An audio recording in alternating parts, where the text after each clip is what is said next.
Good evening, dear viewers, or good morning, or good day. A bit of a different stream today. 4 different races. Well, I hope it's 4. Let's see how the game crashers are today. And finally I get to race this BMW hypercar. And as you can see, I'm not making the first corner at all.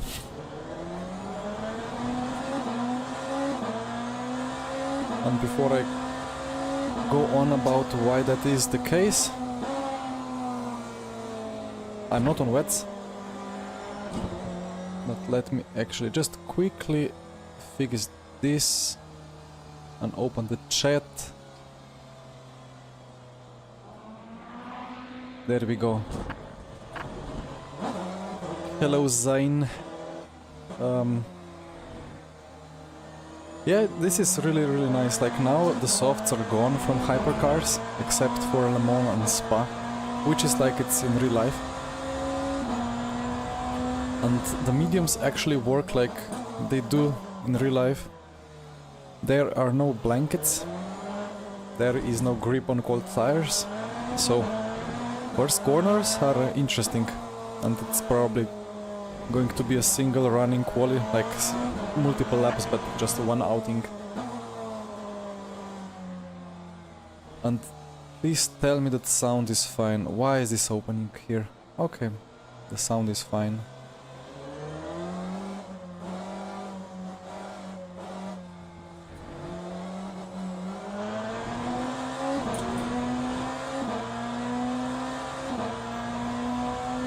Sound is good, yeah.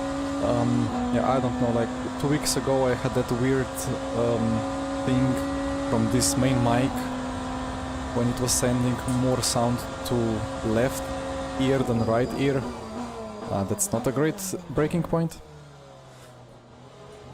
So it was kind of a stereo output even though it was set to mono, but now it's miraculously fixed, so let's go. I'm having no grip at all. But what are the tire temps? 45. Yeah, there is going to be no grip at 45 Celsius. They need to go at least to 80, let's say.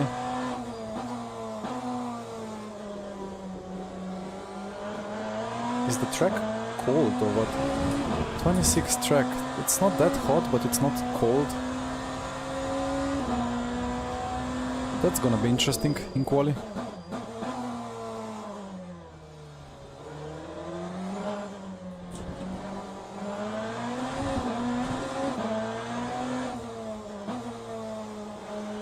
Not a huge amount of sign-ups, but I saw Isaac Gillison from Ferrari signing or registering.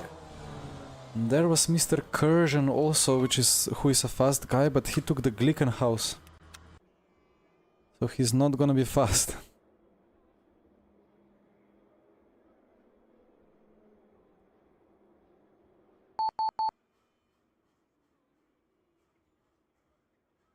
Where is Gillison now? He must have unassigned. Or unregistered. And I think it could be the only split, because most people are doing the beginner races. Well, let's see. I'm here to see how this car works. And I'll find out about that regardless of how many cars there are on track. So yeah, just medium, hard and wet.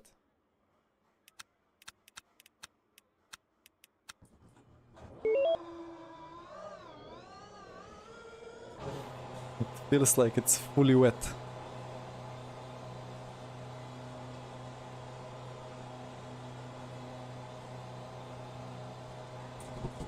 ARBs are quite aggressive, but not enough time to go into that.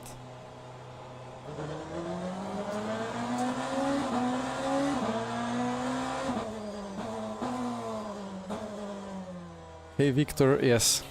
Well, supposedly it performs better than most other hypercars.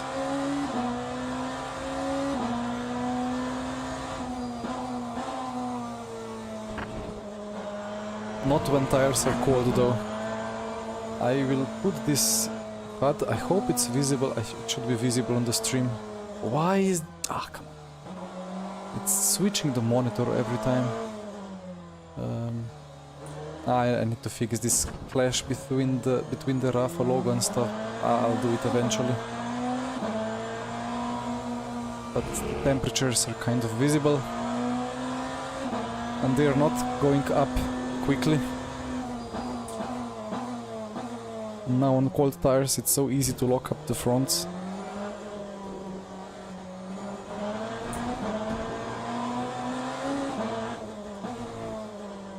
I wonder if driving aggressively on outlap is beneficial or if it's better to coast through first 2 or 3 laps and have good tire wear once the temperatures are up.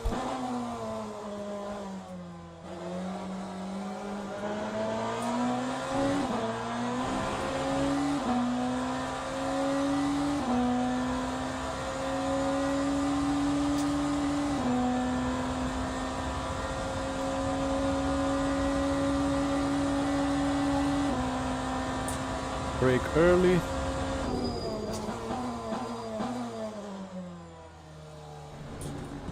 That was spot on.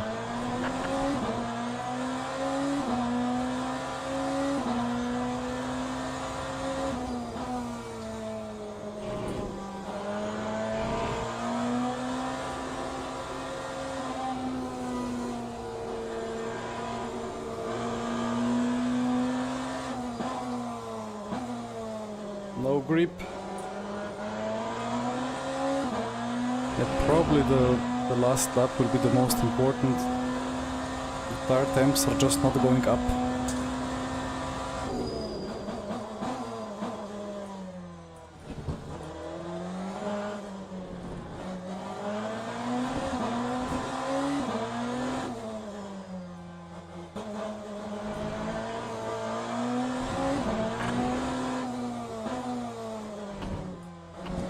It just didn't grip. But the balance is good.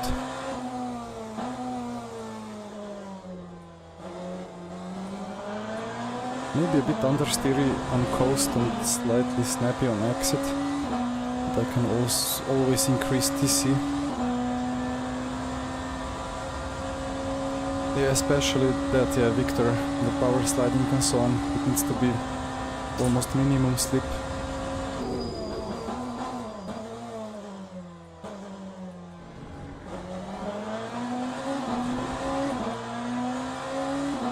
One second of pace. I need to get faster.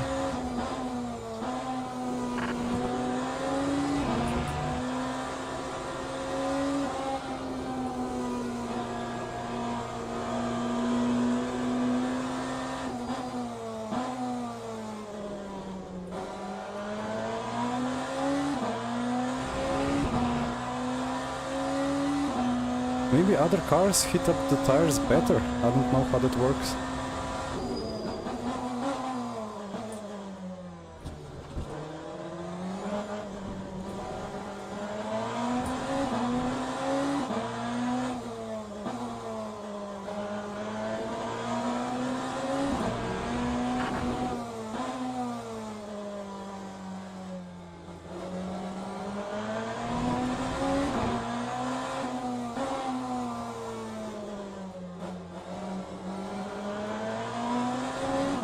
DC working overtime. The tires are slowly but surely increasing the temps. Still not anywhere near compared to what we had at Le Mans after a couple of straights. And somebody just got the pole ahead of me.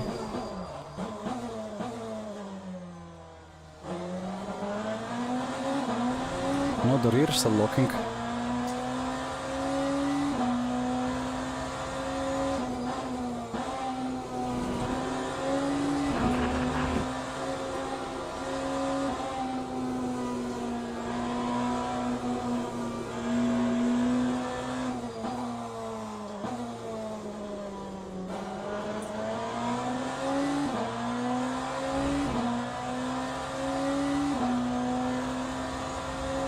I overfueled, yeah, I would need 5 laps.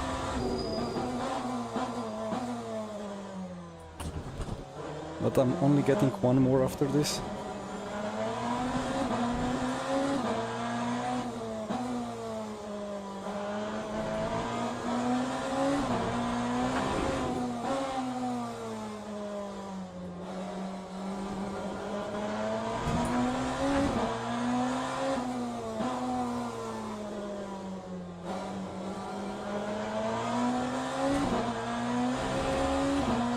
This setup is so understeer on brakes.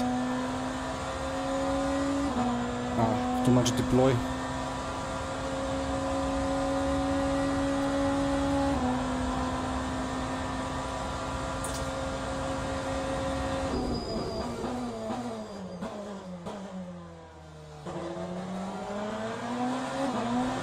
I lost a tenth there.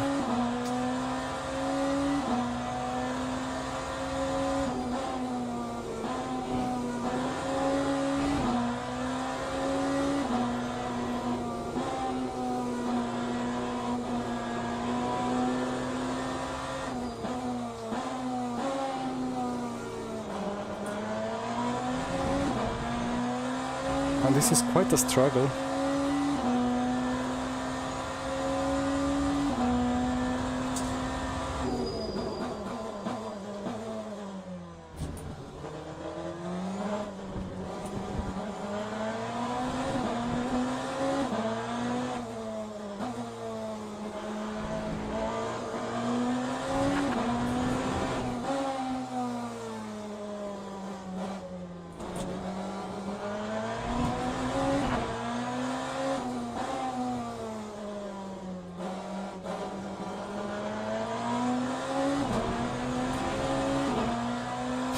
Well, enough for P1 provisionally, but probably somebody can easily get me.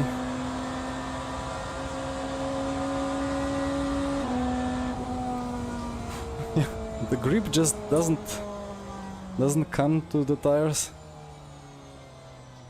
75, yeah, I wonder what to do, like, if this was like a proper race and competition, like, we wouldn't have to accept that the tires are just never getting up to temp. And then do something with the setup to hit them up. Very intriguing.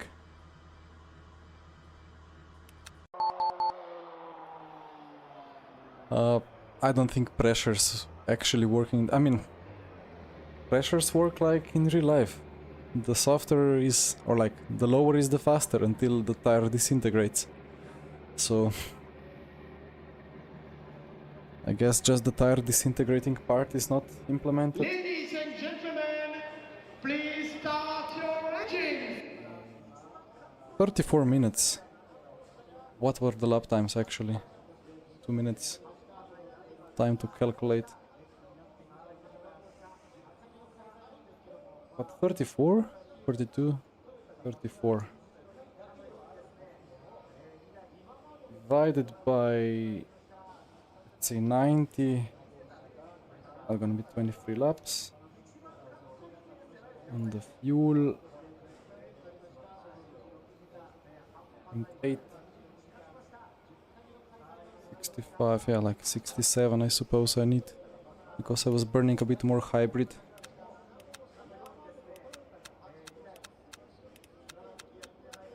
$68.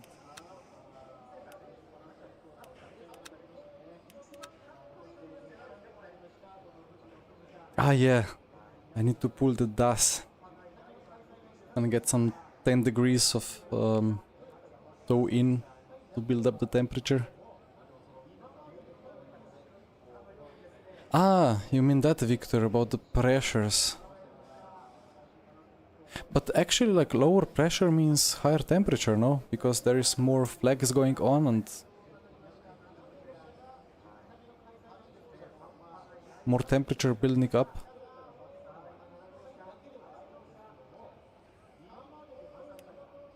Did I watch some video exactly on that topic when it was Jarno Opmer against the chat? Where is... I thought Gillison was in, but I guess I didn't overlook him in quali and he's actually not there. Dennis, where is your teammate?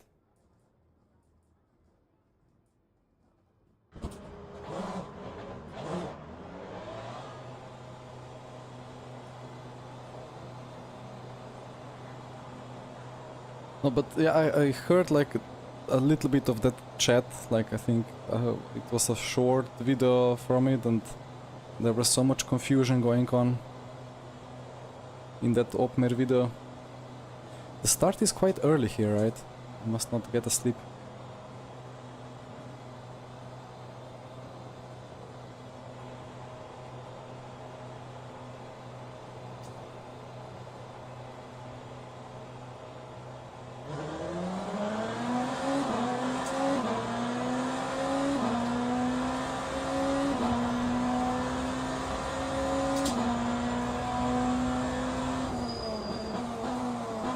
Here they come.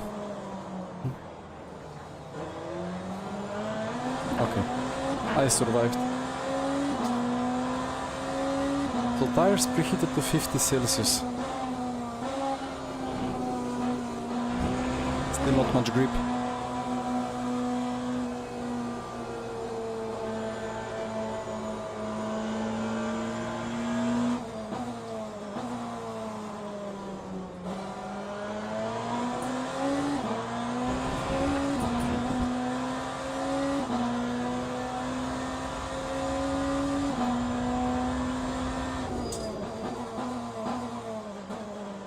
Very wide behind.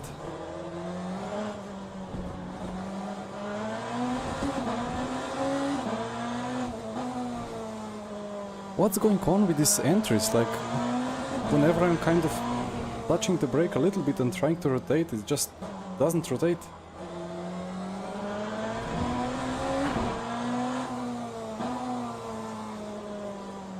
And when I release the brake, it starts rotating. This is like ACC.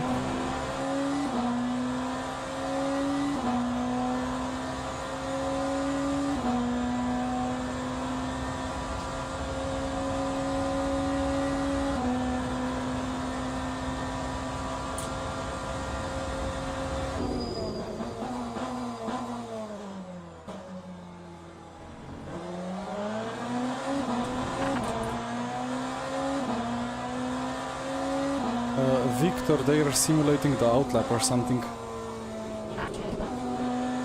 Dennis can explain. Daniela, I don't know. I don't really feel that, to be honest. I just feel huge understeer in these corners.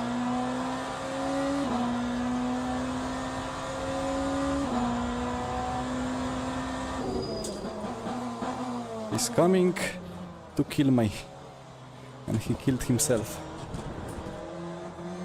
I left him way more space than I should. Oh, it's a Glickenhaus in P2, wow.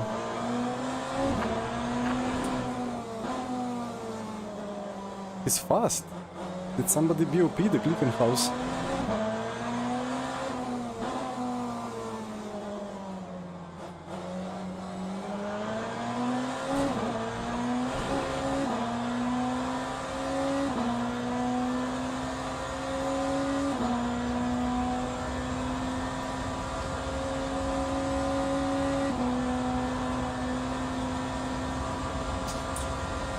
Yeah, the click is a bit dead on the straights.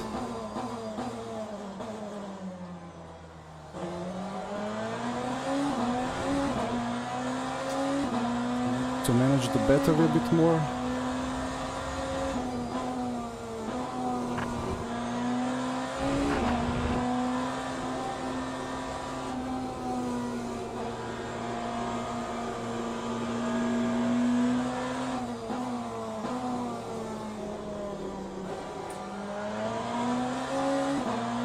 I wonder if I should just be overturning the steering wheel all the time to induce the hit.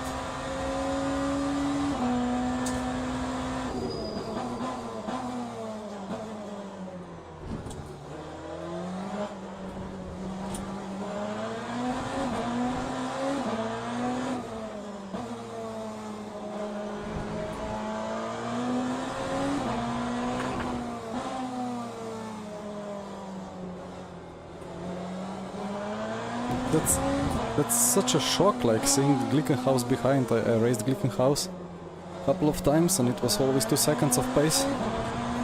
No, see, he's following me. Really, what's going on there? It's crazy.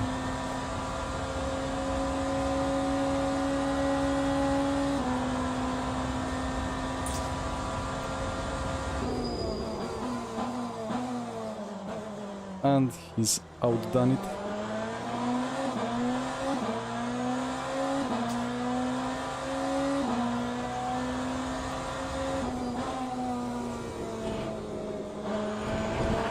I just don't have any grip. Well, front right is still below 70.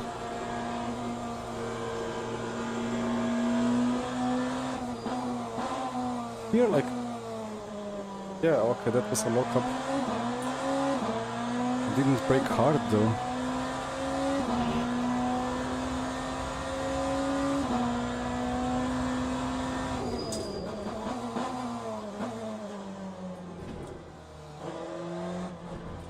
There is a big chunk of rotation coming on when I release the brake. So maybe I need to try driving like that. Well, I cannot drive like that when I actually need to do this sector 3 at Fuji. Come on!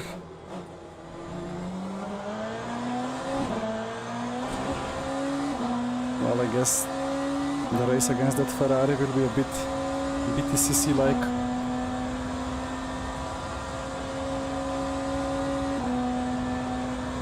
But Ferrari has got nothing on the straight.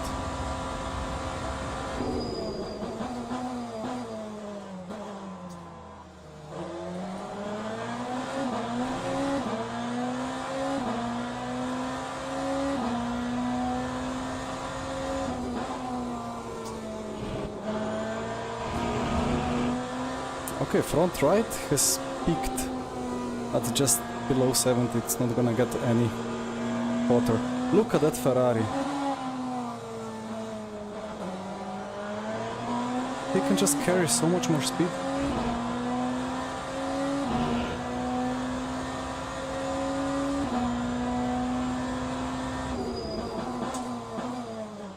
And it's fixed setup.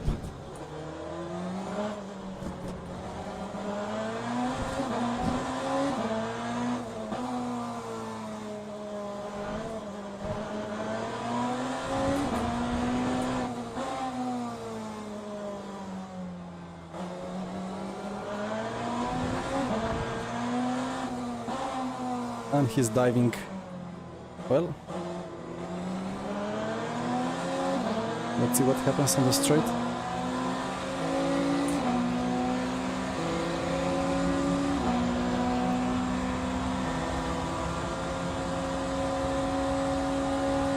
Who did these setups?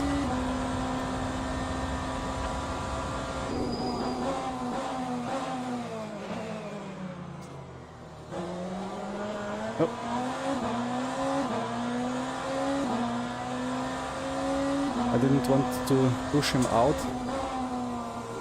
but oh well. That's gonna be even more spicy when eventually he tries to pass me again. Look at how much grip he has.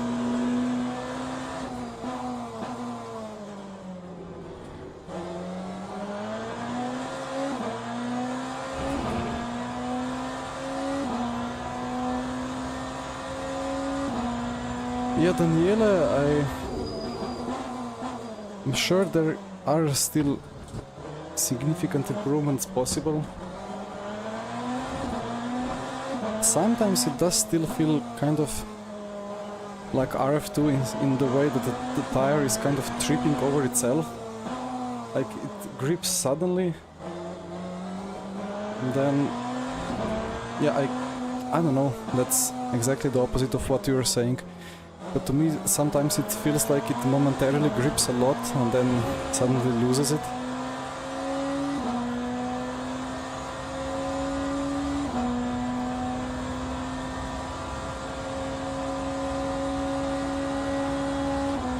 But that Ferrari has so much more downforce and so much more drag. I locked up the rears a little bit, I think.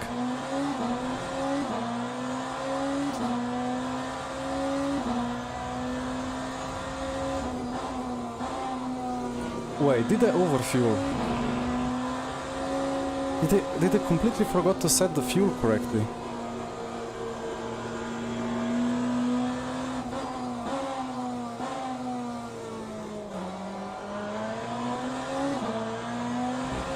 I'm trying to figure... Wait. I did go through brake pressure, I went through the calculations for the fuel.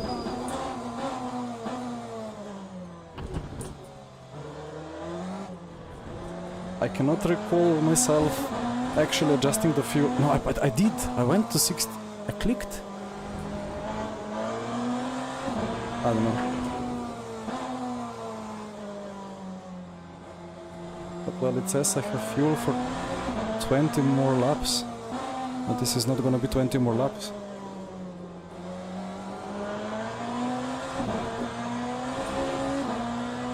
$23, it's going to be what? 14 more laps maybe. I don't know. I'm still out accelerating the poor Ferrari so much.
Cannot make that corner.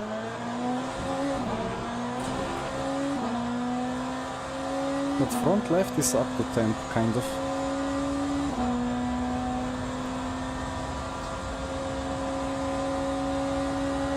The lap time was not bad.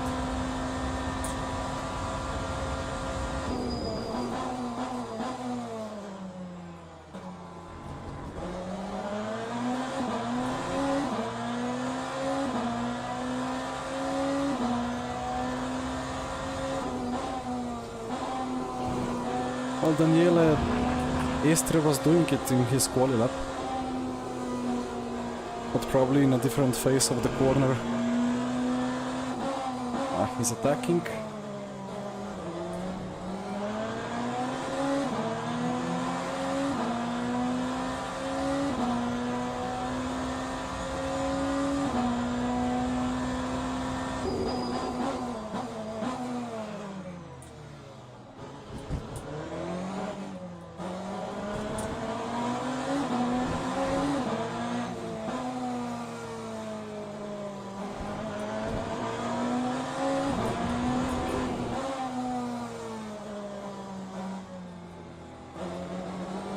Just need to stay close.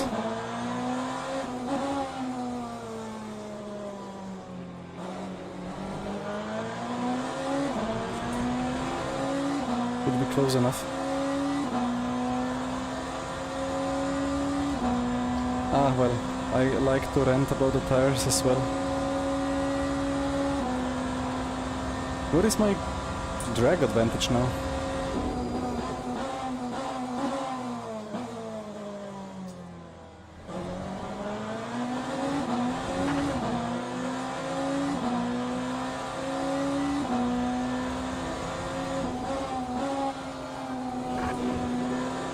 Too much curb. This corner is my death.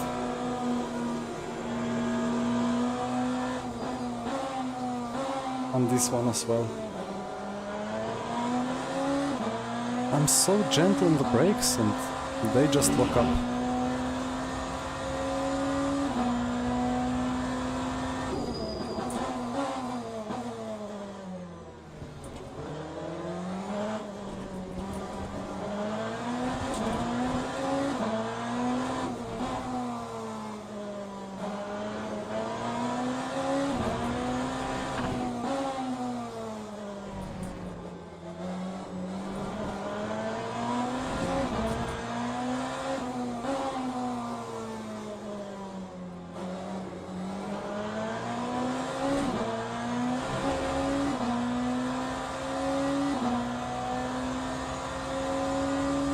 Hi Mark, yeah, I'm just thinking of what happened with this base setup. Maybe it just got copy-pasted from Le Mans into here.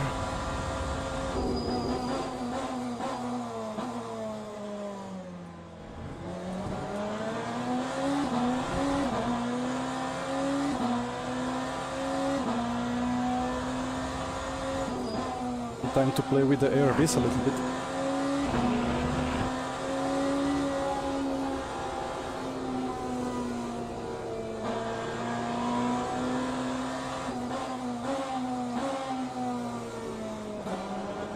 Just need all the engine braking I can get, not to have lockups.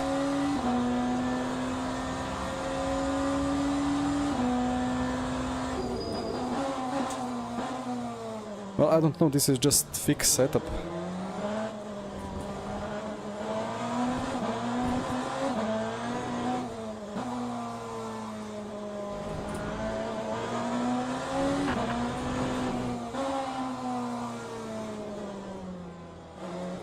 Must say it's rotating slightly better now that I removed a little bit of ARB.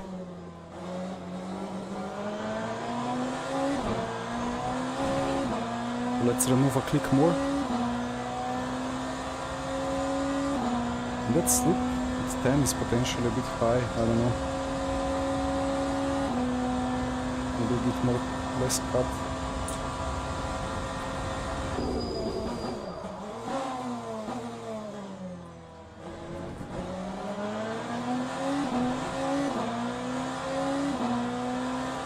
Hello, Joao.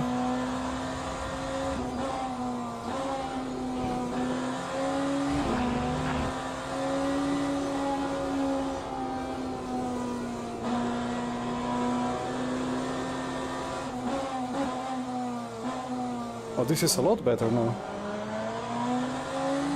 Who put that F ARB to max?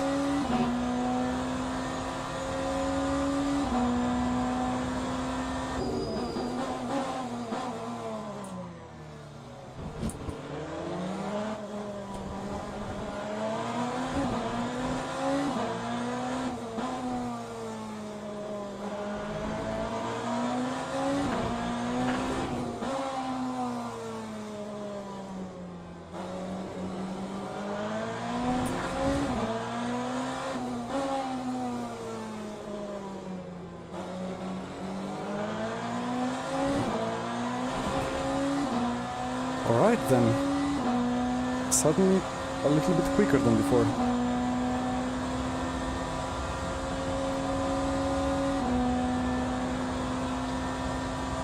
Yeah, Mark, it's just like 5 clicks, right? So similar on Cadillac. Quite important to get the exact click right.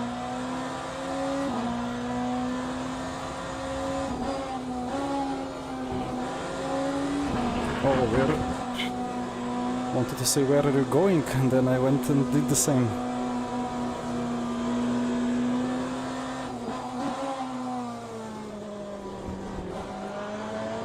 I can carry so much more speed into there with 3 against 5.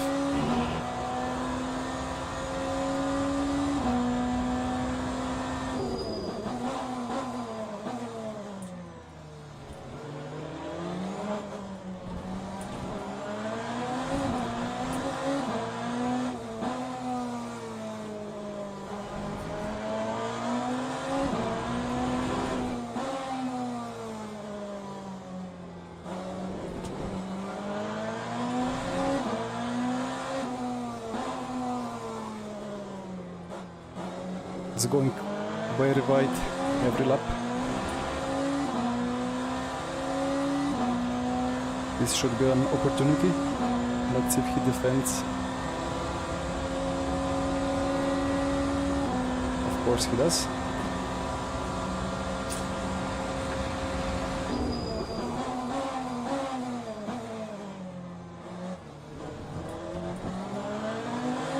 Very good defense.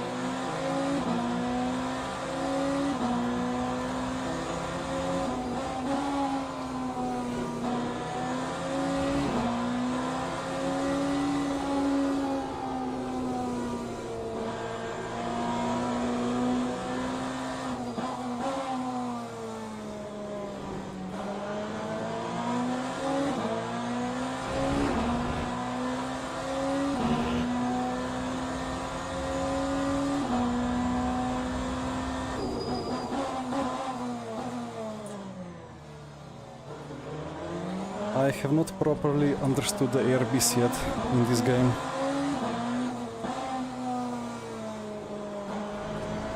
Sometimes it feels like it has to be quite maxed. Sometimes detached works.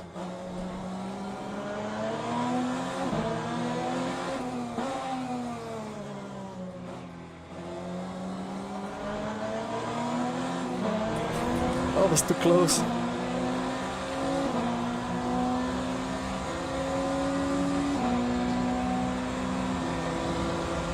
Oh, that radar app is so good.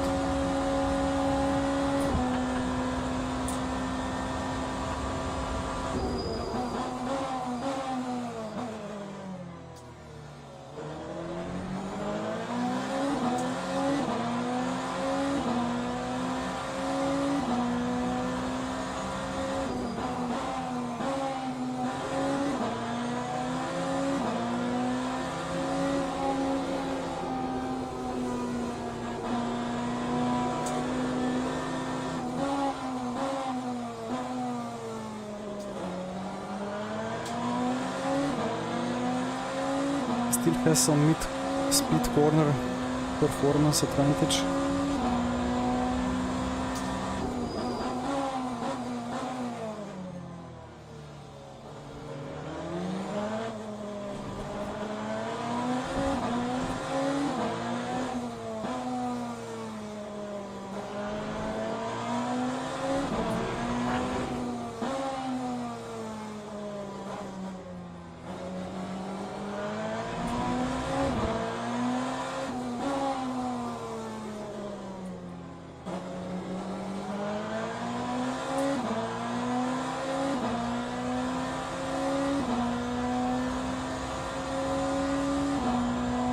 Interesting mark. I don't know.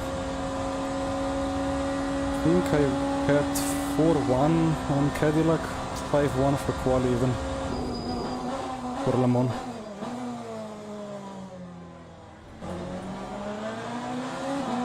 But maybe Cadillac is a bit of a special case.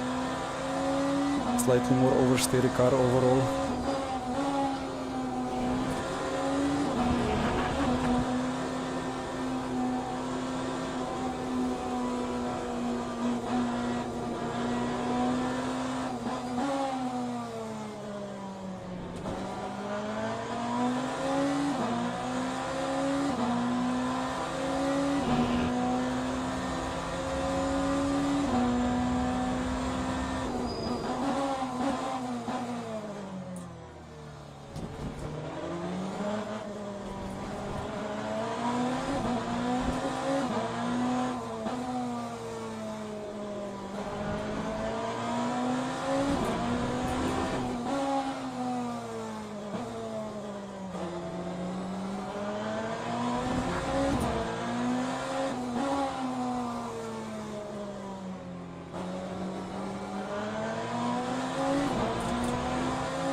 Let's see if I'm close enough. I'm just underneath 4 tenths. 4 was too little, or like too big of a gap.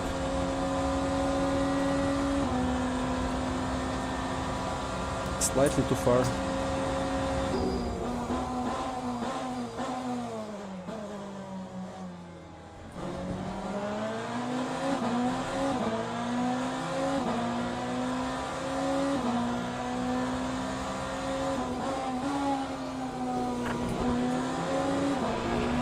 Yeah, but VC weekly for tomorrow. It's Fuji, right? As well, like this. Yeah, I think I can do it. Ooh.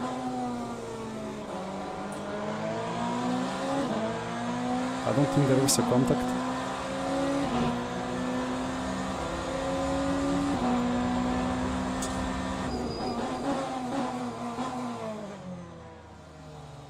He brakes spot on.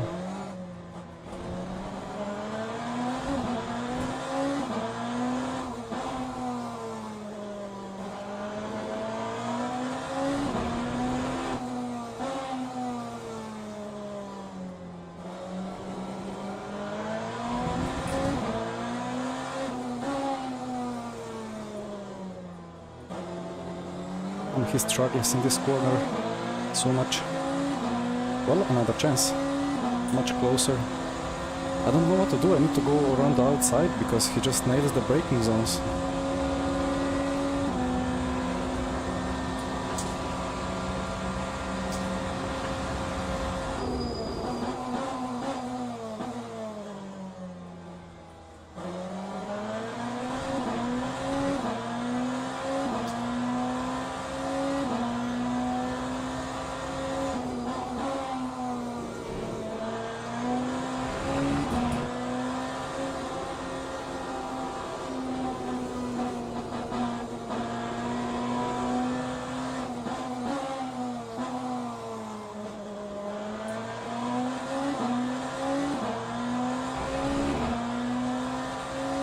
That was nice.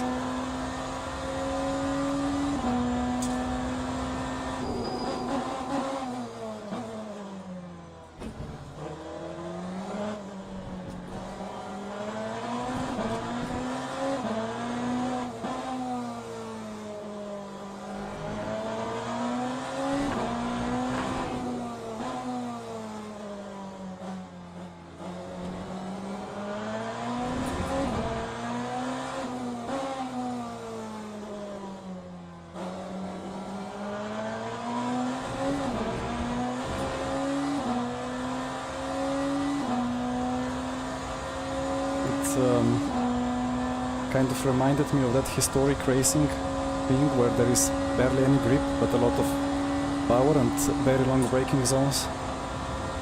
And it's pretty nice because you cannot just send it, you need to be very careful because there is just no grip. So when battling you just have to kind of almost let go of the position, but the other guy has to do the same not to crash, so suddenly it's a really nice battle.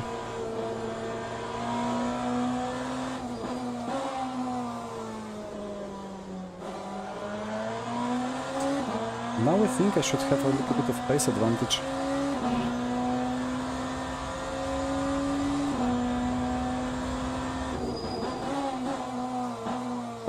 About the splits.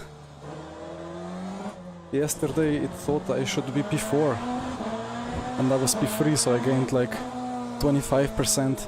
Yesterday I'm so sorry about that. If some of you guys watched yesterday, the game crashed and suddenly my stream went into stream post scene because I'm still yet to buy Stream Deck or any solution that would have my shortcuts on there. So my stream pause transition is on the full stop. So I wrote a sentence in the bug splatter and finished it with the full stop. And it went into stream post. And after that I was talking into thin air for 5 minutes.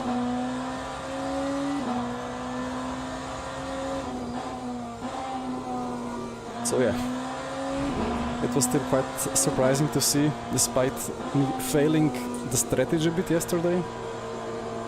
LMU thought I should be P4, and I was P3, so... and I was even on pole for quali.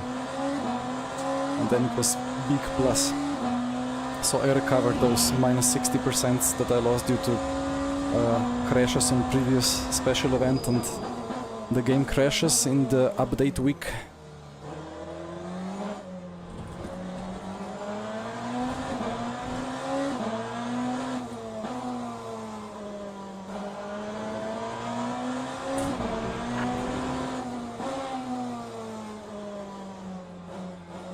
It's just the worst feeling with this car when you're braking into these very long braking zones and you just need to brake, but at the same time when you stop braking you will get a lot more rotation, so then you feel like, well, at this point I have to stop braking to get more rotation, but then you're too fast and then you need to brake again and then you don't have enough rotation.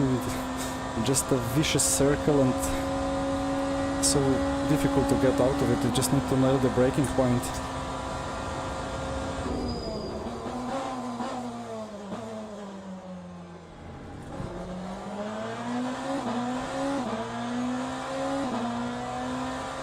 Mario got 110%, oh wow, well that's nice.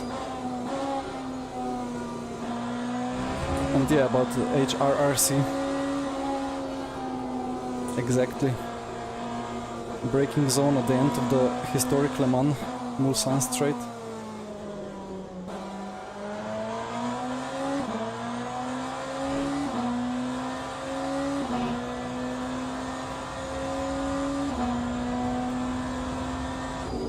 And you know 200 meters in advance that you're gonna overshoot the corner completely.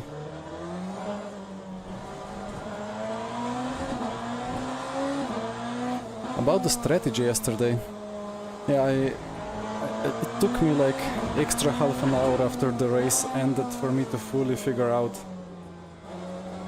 what was going on. And yeah, in fact, the soft tire is extremely important in the night. Like mediums were in the 70s, temperature-wise, like at the moment, let's see. Yeah, 80 and then the right side in 70s, but yesterday all the tires were in 70 and the softs were supposedly in the 80s, and that just meant that there is so much more grip on softs that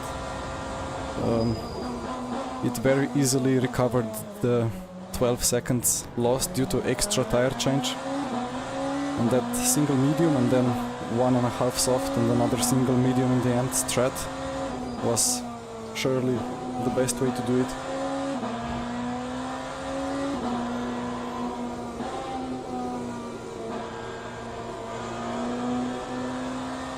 And it's gonna be very interesting in the future when night races get organized at Le Mans or Spa, where softs are available. It will be interesting to see how the temperatures evolve.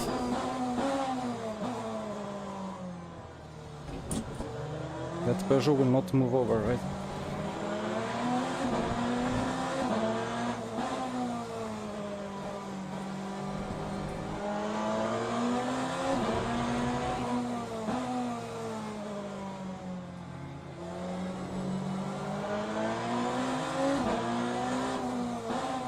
I don't have the grip to dive.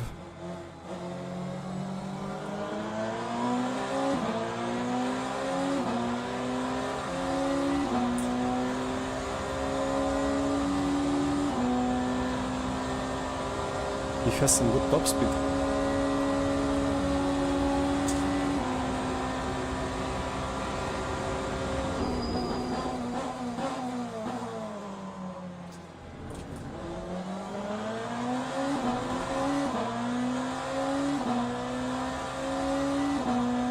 Yeah, I think the biggest problem with the mediums is just like when you're on quite a positive setup that's quite risky or like quite esports for the best lap times, and then you have mediums and the temperatures go down, and then you have corners like Indianapolis King or like transitions from left to right in the Porsche curves,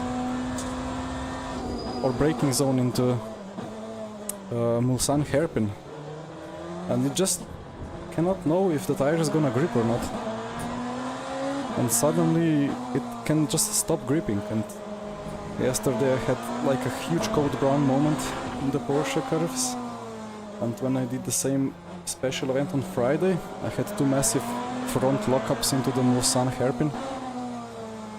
That guy is defending. Uh-oh. Okay. If I didn't have the radar, I would have turned in and we would have a collision. Time to defend.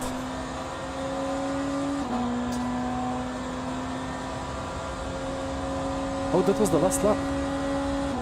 Okay. Alright. All good. How did I miss that? I was thinking of the tires and I almost should have made a bigger deal out of it. Anyway, a win is a win. The Glickenhaus got P3. That's crazy. That's insane, like. But I suppose it was a single split, so not that much competition. So that's possible then. But still only 4 seconds off. There is something with BOP here, like Glickenhaus is not as slow as it was before.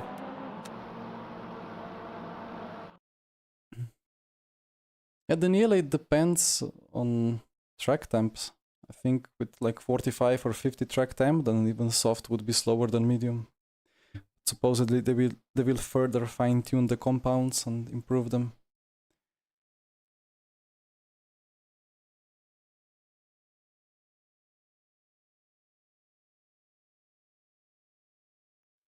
And yeah, exactly, Hachemi, like same as in real life. Like it's the first sim. I think Michi posted that on his Instagram about yesterday's race. Like it's the only sim where you can actually get like proper Le Mans experience like this.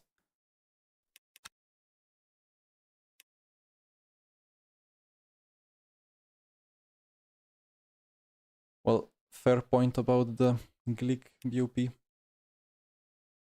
Maybe it was in fact the fastest car, and it's a shame they didn't race it at Fuji.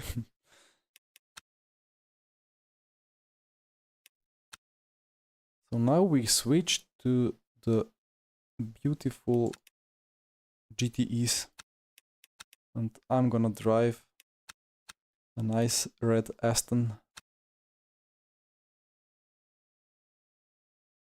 The results of previous race are not ready yet, so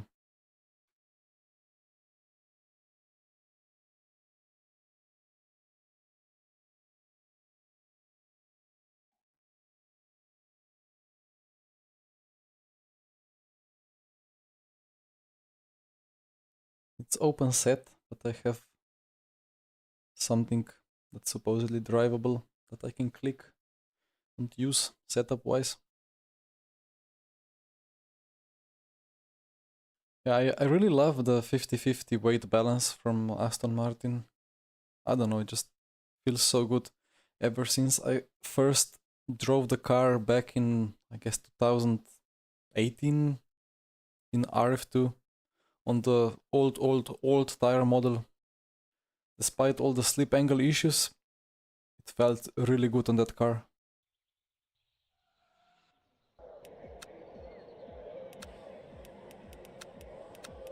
Less fuel.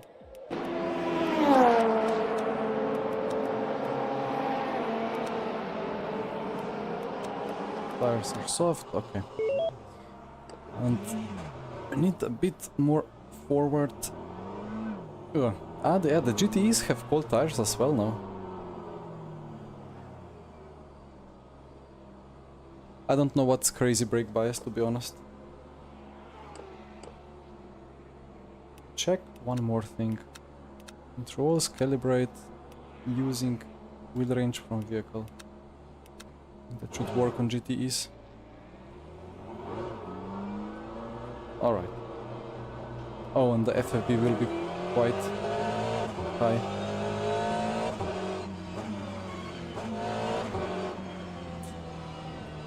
Yeah, there is no temperature.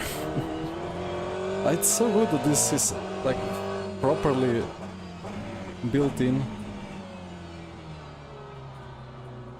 I know that iRacing people have the privilege of that experience for quite some time.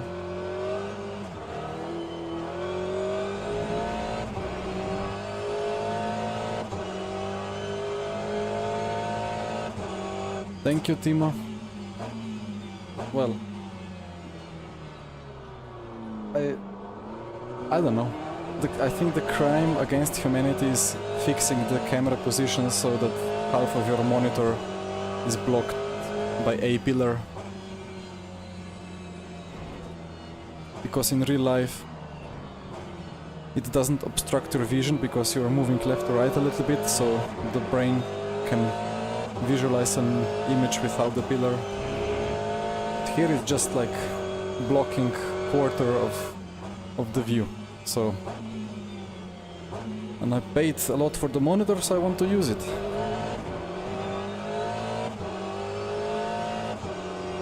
And anyway, when you're sitting in the race car, you don't really look at the pillar like this, but it's like more to the left. So I think it should be more realistic, like this, with this camera position.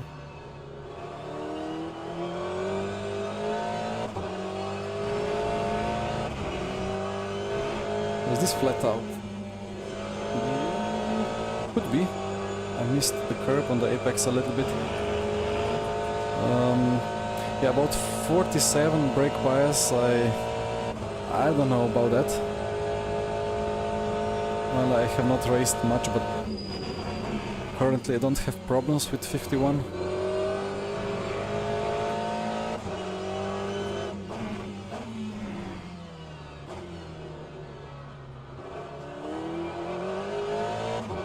Yeah, one can properly feel the weight of the car now with this new tire model.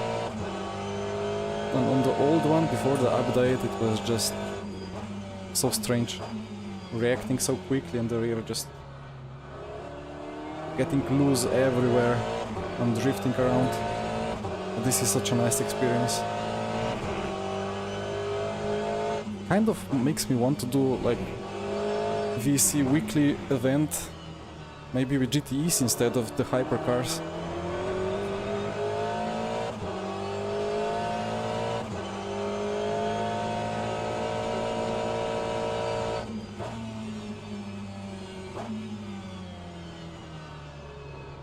The tires are not getting up to temp again. 18 Celsius track temp. That's cold.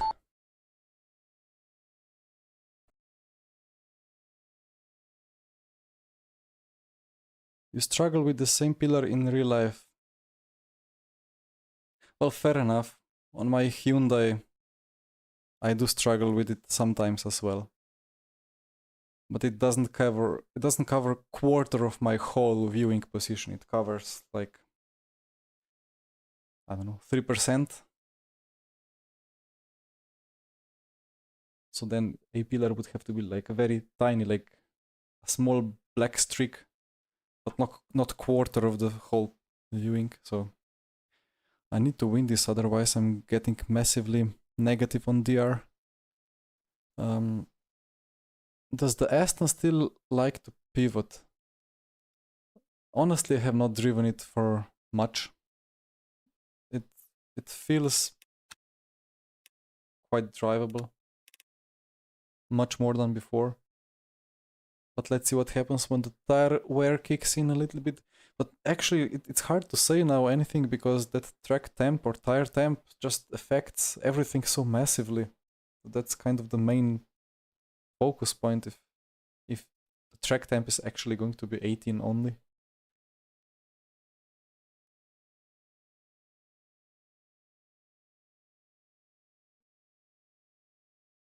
I mean, it kind of makes sense that softs hit less in GTEs because of less downforce, so maybe harder. I don't know. It slides more, so more temps gets in. But at the same time there is less downforce, so less temp gets in. I don't know.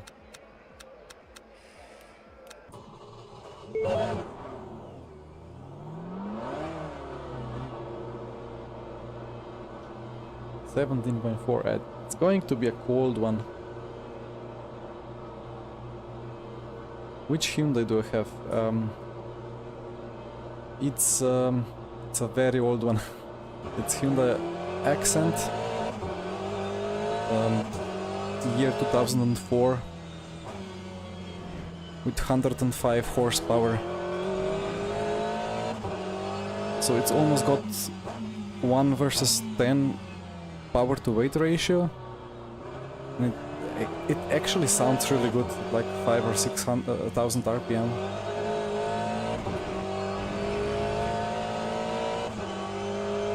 There is quite little sound insulation, so it does feel like a race car sometimes.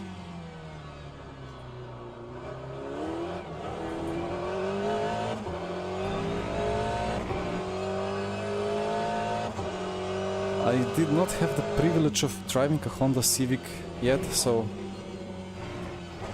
I've seen the dashboards of some Civics from like 10 years ago or 15. It in fact kind of gives some UFO feelings.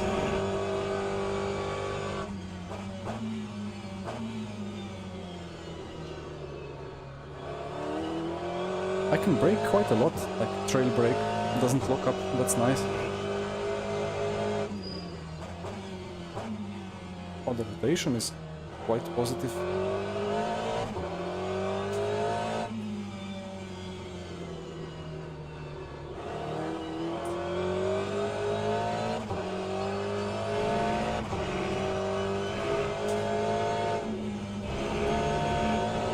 This can be flat out, I think. I just prefer not to cut it. What? It's a single attempt quali? No, this is this practice? I'm completely confused. I think this is practice still.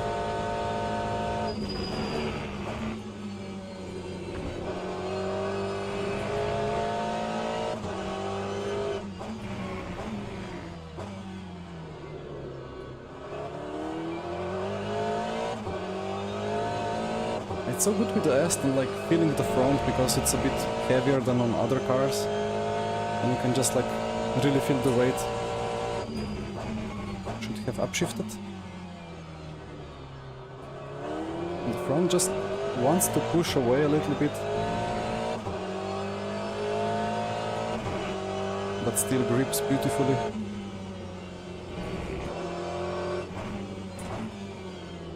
And this corner is still oversteer nightmare on the entry, like all other cars there.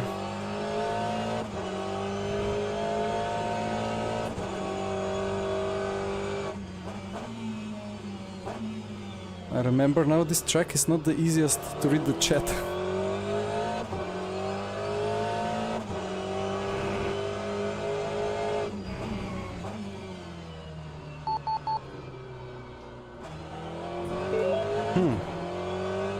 I think I should do something with the setup eventually. Like the rear is kind of like it starts to rotate a lot, but then suddenly the car realizes that there is a lot of weight on the front and it stops rotating.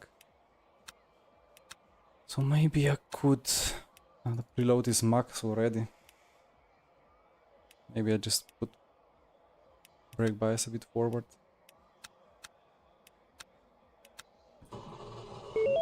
Right.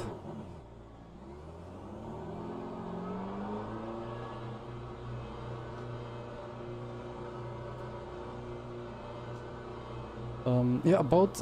So you have not noticed a GT tire time being up to temp according to the game graphics. I don't know what exactly you mean, but... Yeah, I would like to know actually what these temps are here in that graphic. They seem to be kind of surface temps, to be honest, but like this here, it's not surface temps. And then it would be nice to know if the tire performance window relate to kind of more surface temps or more to these temps, or maybe some like rubber temps or like tire carcass temps, because that's all different channels in the telemetry output. Then it's hard to know what exactly to target for, but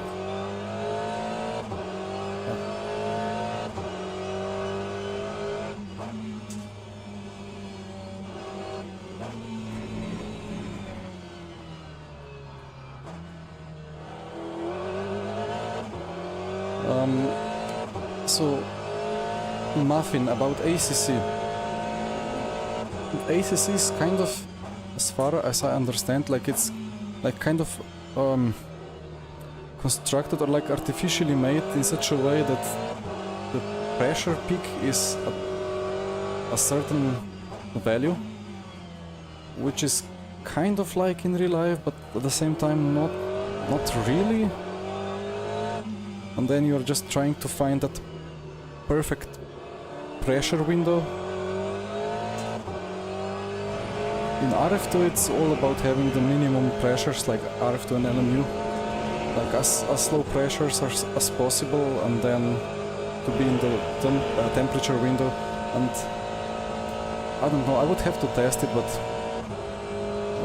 increasing pressures maybe could improve the temperature situation, but it will just reduce the grip because the pressure is higher.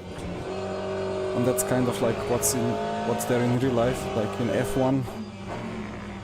They have to make a mandatory minimum pressure because teams would just keep lowering it, and then tire construction is getting endangered.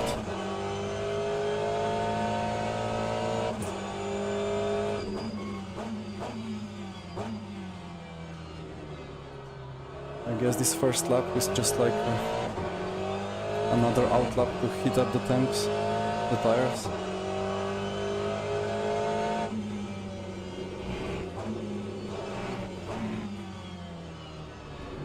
Oh, the rear is just so alive.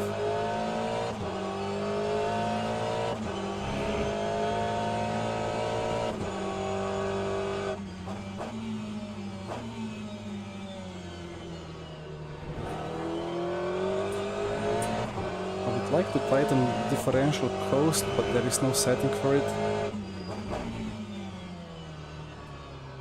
Or maybe use a bit less of, or a bit more rear toe in.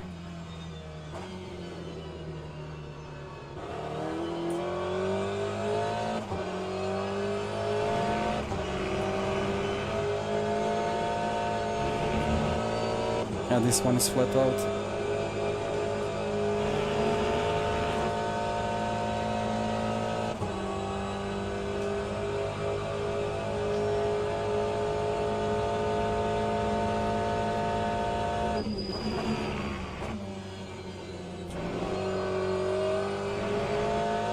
Wait until you have 10k, 100k subs. Yeah, I guess that relates to inability to read and comment the chat. I mean, that's kind of sweet issues. I mean, it would be nice to have 100k subs, of course.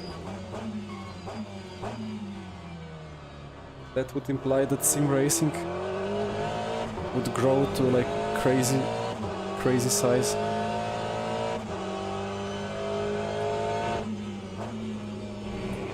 But let's see.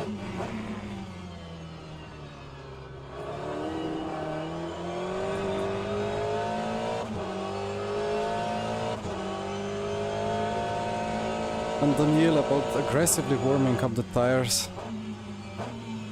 I would need to test it more, because the abrasion is still a thing. Like, there will be less grip on the tire after 3 laps if you just keep putting crazy inputs, just because it wears down the layers of rubber.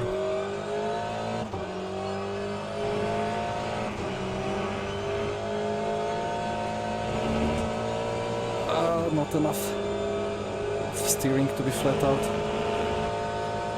Right, so 2 more laps. I need to concentrate. 1 second, oh, 8/10 of pace.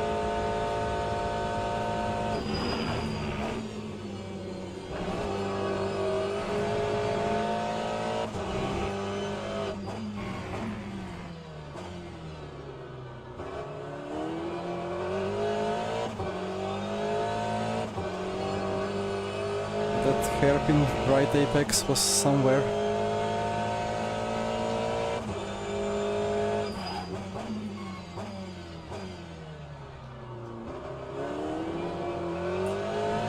Variable apex, but good exit.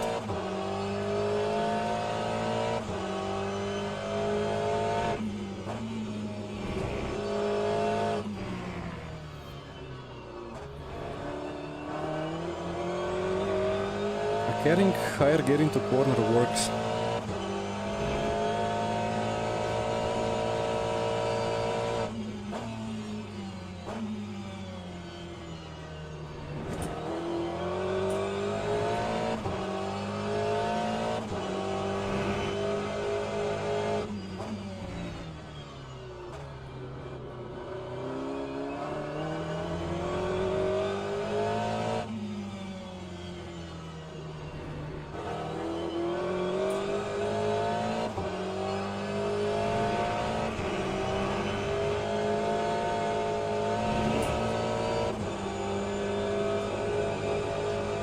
Come on, if I didn't miss those apexes I would probably have enough pace.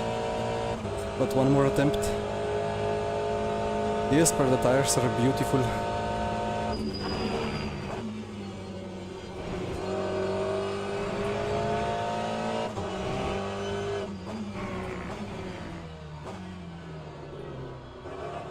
That's an apex.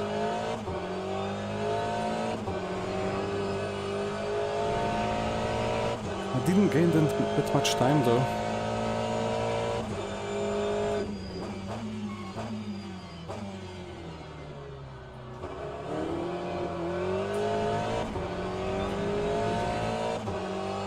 And here as well.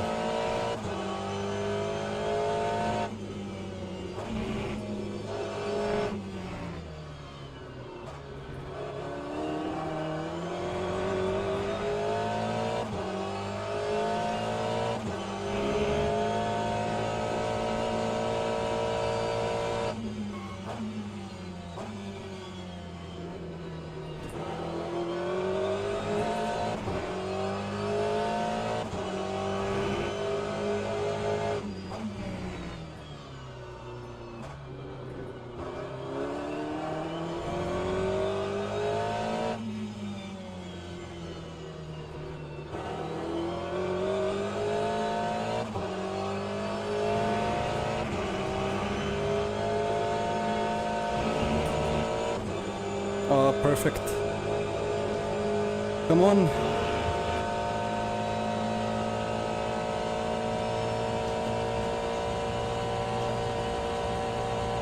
Yes. Lost maybe a couple of thousands because I didn't upshift to 6th. That was a nice quali session. So close though. Top 3 within a 10th. This is good fun.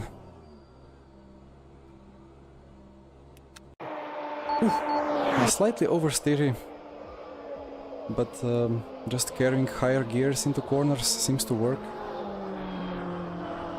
Yeah, that curb on the inside,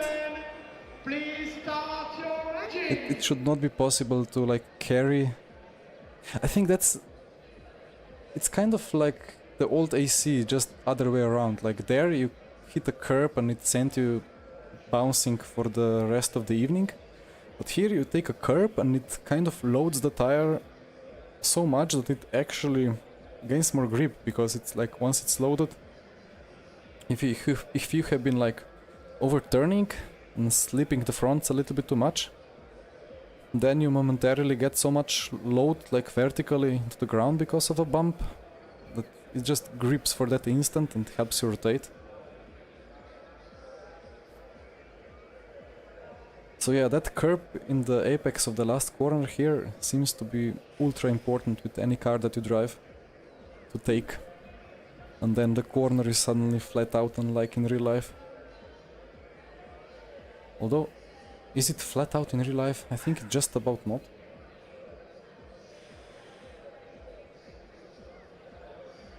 At least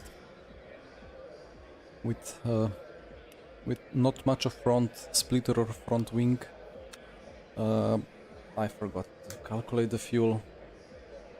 It's gonna be how many laps? 34 times 60, and the lap times were, so 30 seconds to go. Divided by 104, 20 laps times 2.6, that's 52 liters.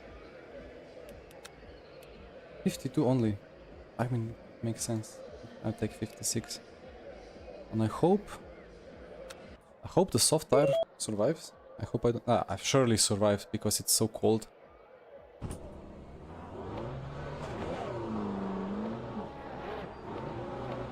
Right, I have... He's dead. Okay, he's back.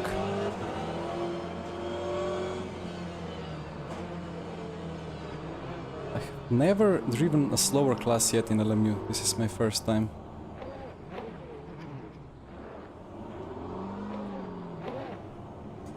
What is the leader doing?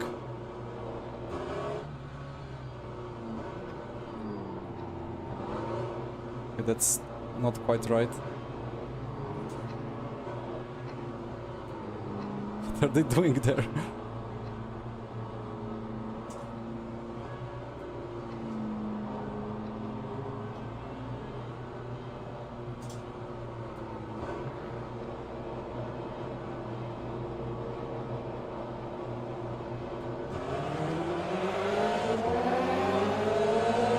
Where is my radar?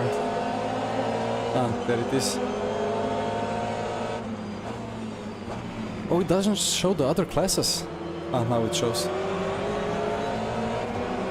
Well, let's battle some LMP2s.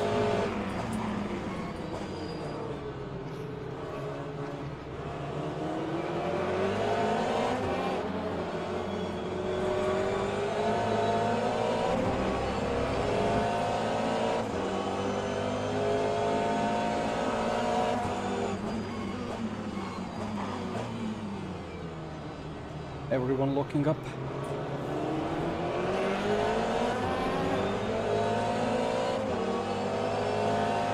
Survived.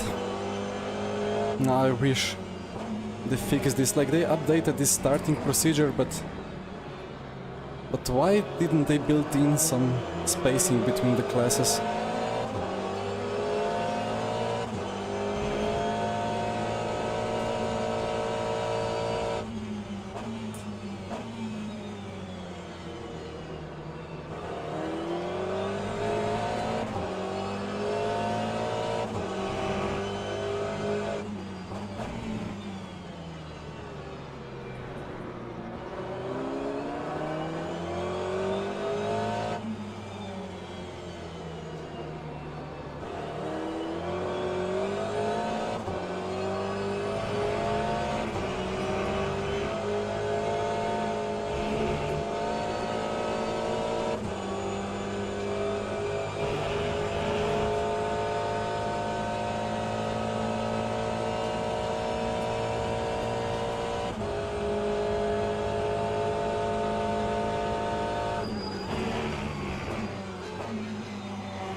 If that's how every lap I will have to defend, it's not gonna be easy.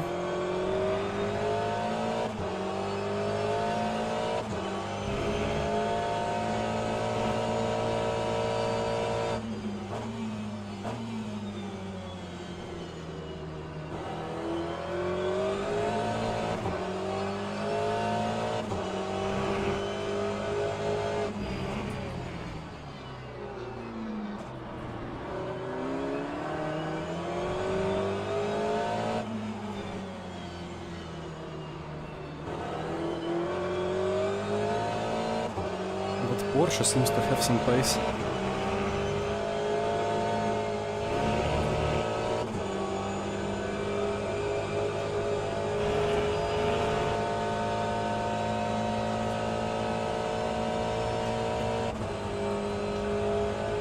I cannot really defend the inside 41. Way too sharp.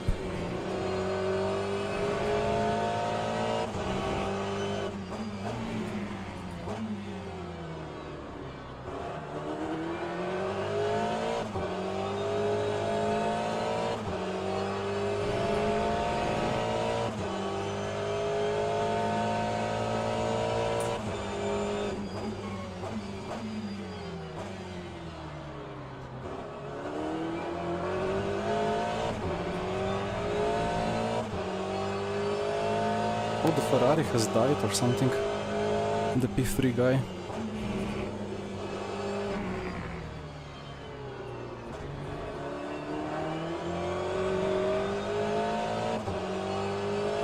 What is the equivalent of short shifting out of corner when it comes to downshifting late into the corner?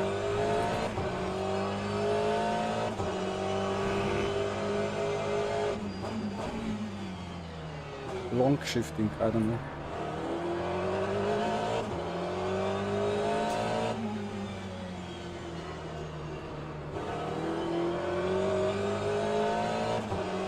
Ah, he's got some good pace there.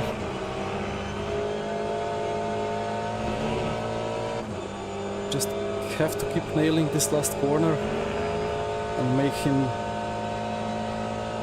be having to do a huge dive bomb into turn 1 to have any chance. Ah, he's close.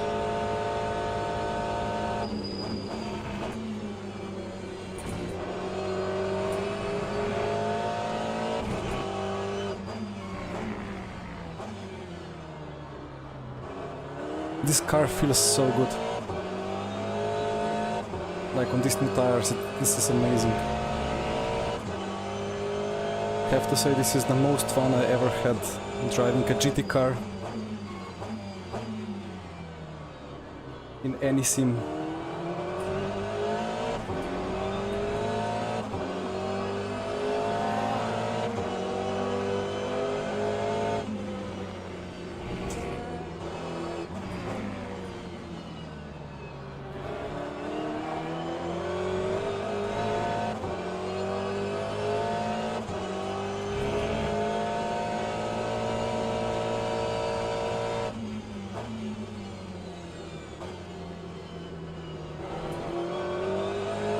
This is probably my favorite corner on track.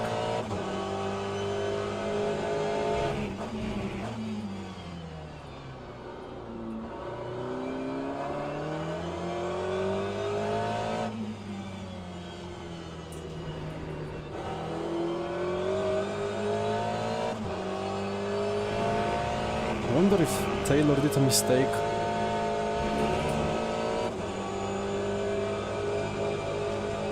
I don't think I have miraculously found so much lap time, while it's 2/10 faster. But he seemed to be 2/10 faster than me before.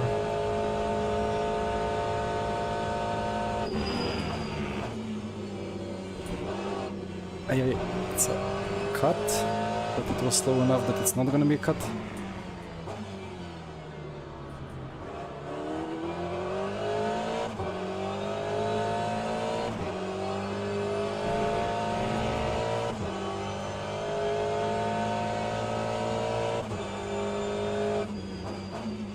Pastorino in P3 seems to have quite some pace. I'm not sure if that was a timing bug or what, but at some point he was 3 seconds behind. And he caught back instantly.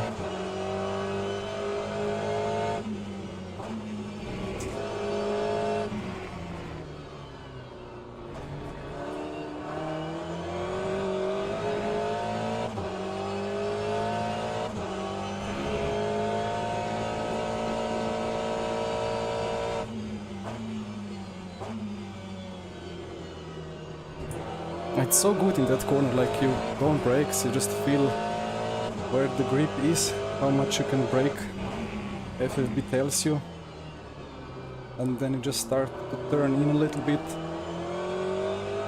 and the rear starts doing the correct things, and the front starts doing the correct things, and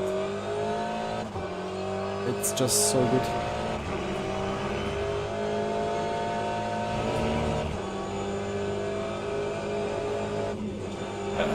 And then front stops doing the correct things. Yeah, I'll do the Corvette race as well later. I think it's at Bahrain. I wonder how that's gonna feel.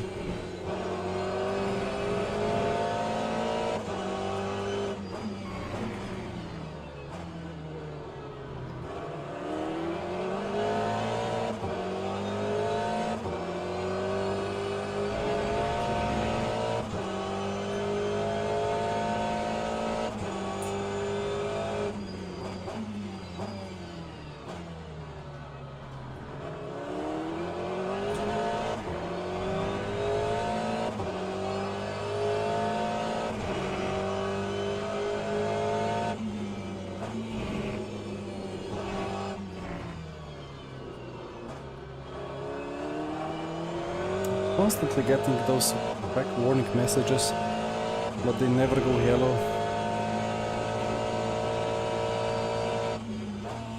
Eventually they have to fix that cut detection somehow.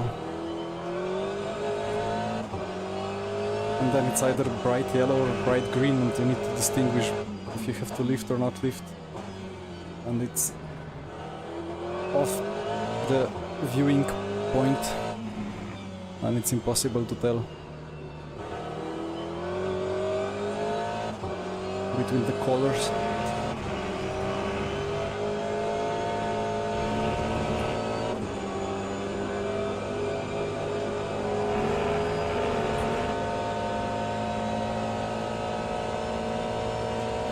I say Bahrain like Alan, but it is Bahrain, right? Oh, you mean the H should not be there.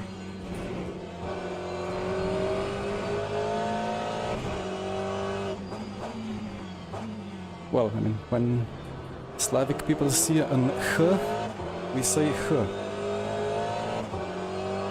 And it's so annoying in Germanic languages and so on, when you see an H, it's sometimes silent. Sometimes it's silent if there is a certain letter before it.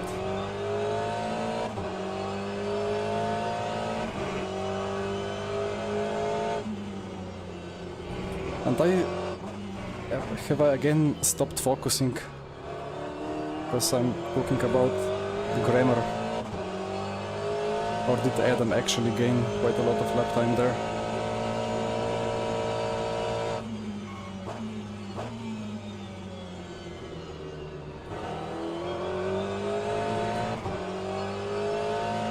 I mean, that's kind of a recipe for a great stream. Like, if in the lead, just check the chat and there is a nice dilemma or problem in there. Start thinking of that, start losing focus, and the battle is on again.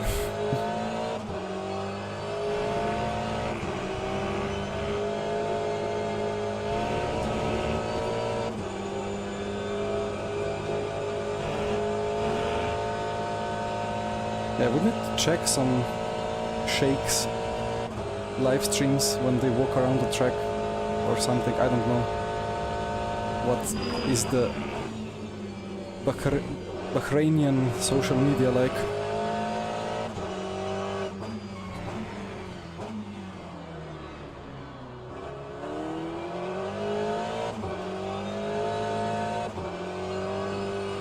But then you said it should be, what did you say, Bahrain?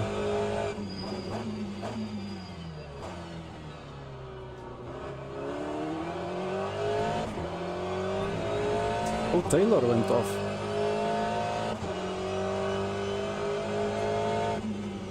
Now I'm scared because Pastorino felt like he has even crazier pace. If he's not doing mistakes.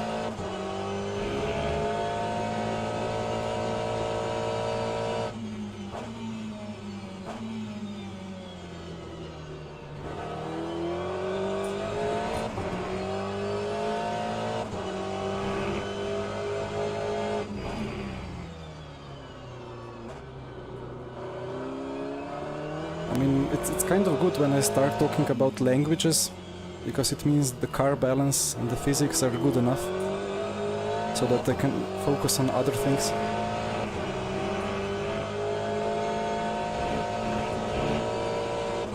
Yeah, like on old tires or in RF2, in corners like this, you could just like flick it midway and it would kind of rotate. But here now I can actually like feel the car weight, kind of like in ACC, just that here the tires feel like tires. In ACC you feel the weight of the car very good, but the tires don't feel like tires.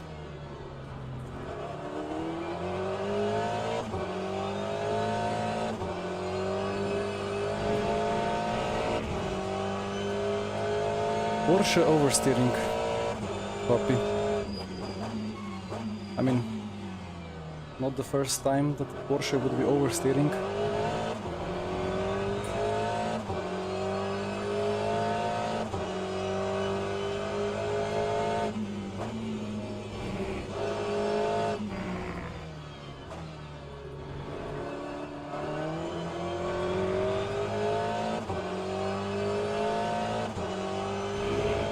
Back to languages. Daniela, you said it's Bahrain. Is that like how they write it? Because they don't write the... no, it's not grammar, now it's lack of vocabulary. They don't write down the sounds like the A, E, I, O, U. They just write the other sounds, right?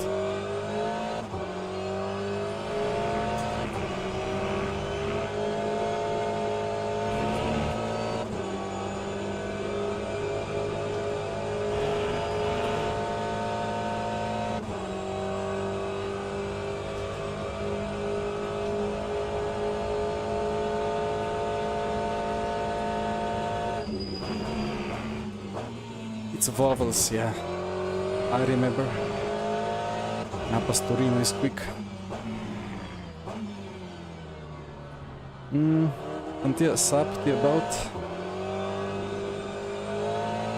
the brakes. I assume like now it's the same tire model as on the hypercars, so a lock-up is a bad thing, which is a good change from the old RF2 ways, where you had to lock up to stop.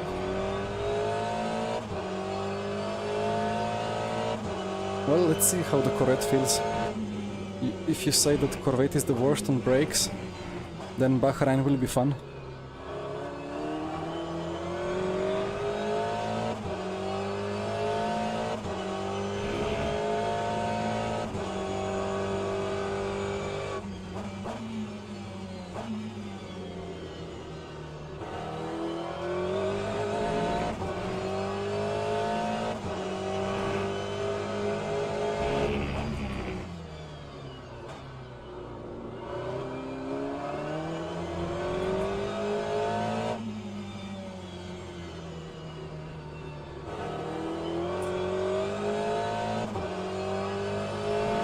I don't know what to do with TC. It's quite high and it restricts the wheel spin a lot, but in some corners it's just going on off, on off, on off.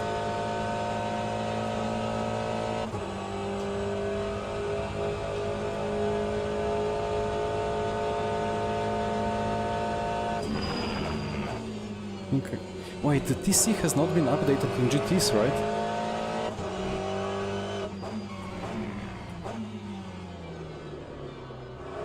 In that case, let me try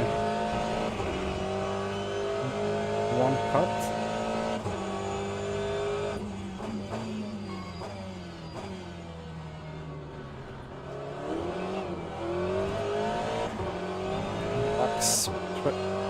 Nah, it must have been updated.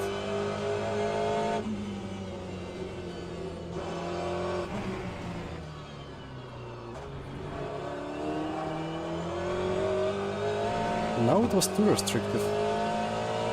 Let's try to...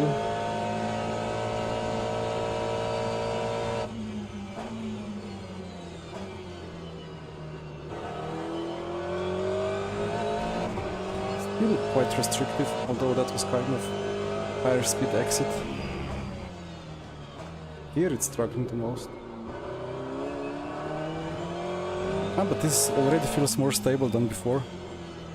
I think with lower main TC it's just going on off on off.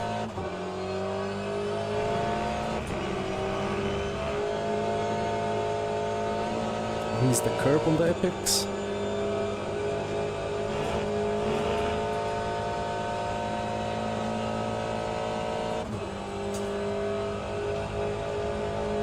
Ah, Lucille, yeah, I guess. They have quite many tracks there, right? In the Middle East.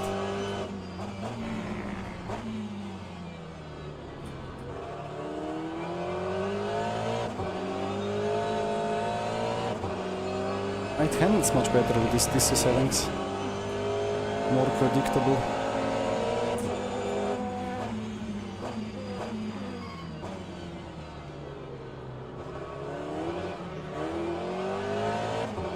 Until it's not predictable. There are lots of real estate in the Middle East, indeed.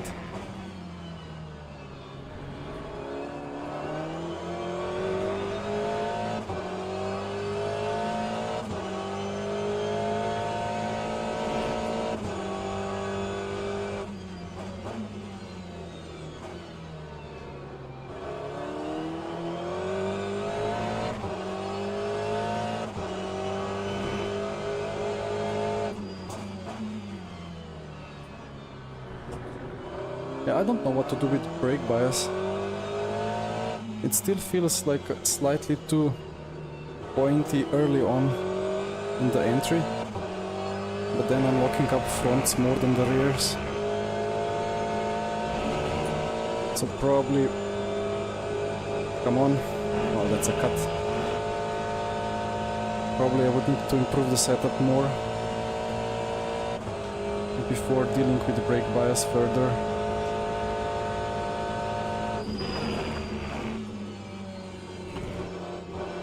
Too early into the corner. Ah, Pastorino's gonna catch me.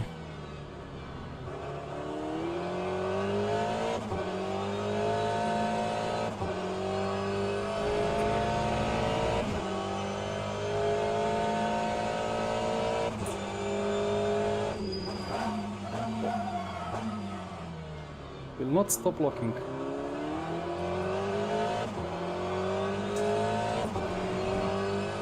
No cut. Very good. And it was a safe rejoin, so that was such a strange lock. But very realistic one. Although now, how done you say about track temp? Well, it's cold. Actually, I don't know, it's not that cold. Like, I'm surprised to see only 22 track temp. And the air is 21 and it's very sunny. Suppose it's quite early morning, kind of. Yeah, 10:40. Although 10:40 is not that early of a morning. About the tracks in the Middle East, I'm not a big fan. Abu Dhabi is better than it was before, but still that weird chicane in the middle of the back straight kills everything. Should be just like one extremely long straight. I would love it. I suppose Qatar or like Lusail would be very good if it was not all about curbs and track limits and so on. It's just from one curb to another curb, there is no corners, like you just need to find that last centimeter of the usable curb. Hey, stop locking! Oh, oh. Oh dear. I braked early. I'm confused.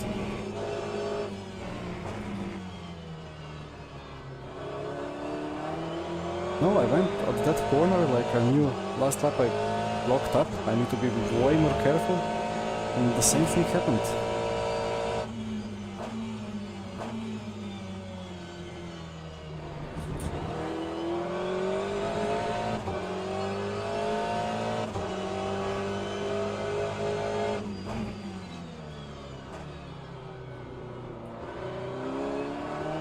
And I don't know. Is it like if you lock up once, then it's easier to lock up again on that same patch of burnt off rubber? That would be quite good physics-wise. Or is the tire actually degrading? 67%. Well, that explains. Yeah, I need to go backwards with brake bias.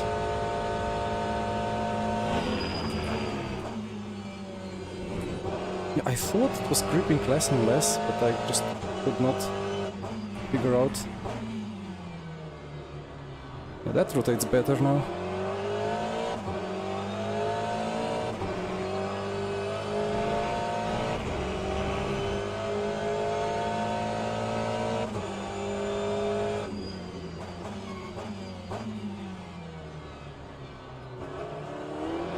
And the Ferrari is locking the outside tire. Who would understand?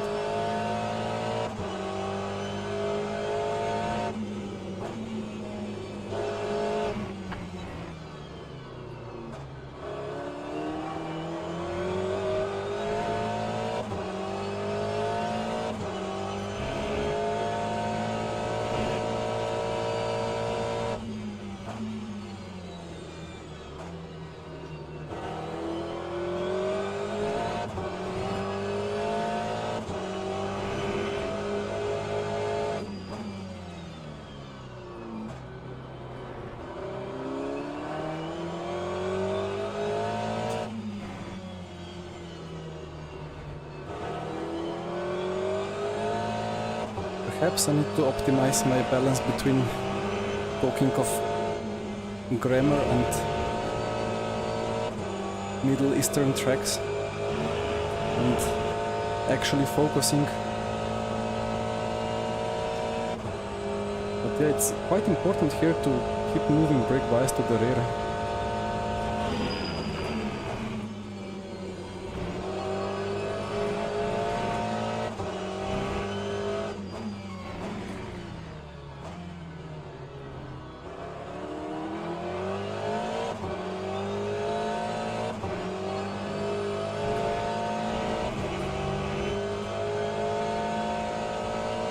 That Ferrari is still very fast.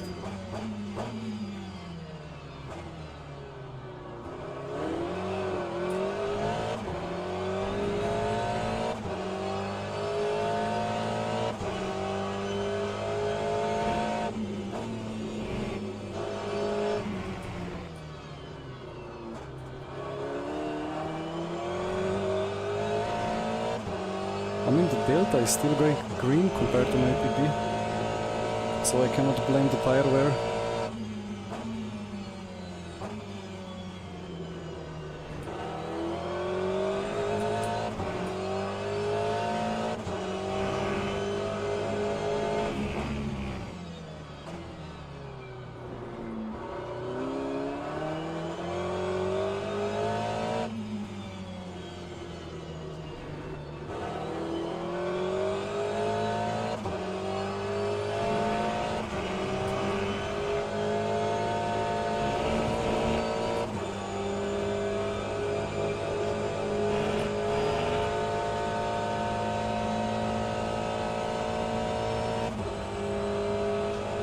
'61 brake bias. That's interesting. I mean, it depends because in RF2 and LMU, why was that a yellow cut? What was different? Yeah, anyway, in RF2 and LMU, the brake bias that you see is not necessarily the actual brake bias. And same could be the case in real life. Maybe they have like some offset.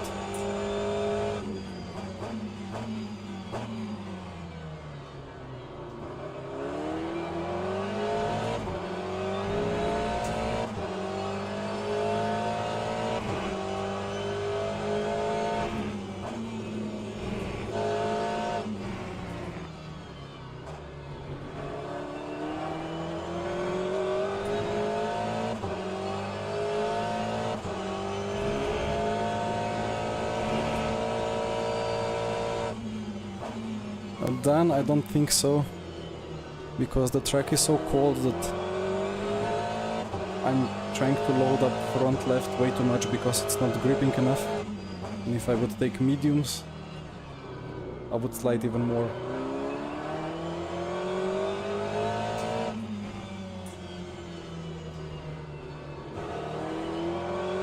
Yeah, Daniele, there were some Formula Sim racing cars in the past which had like 50-50 brake bias. But in fact, the actual brake bias was like 58.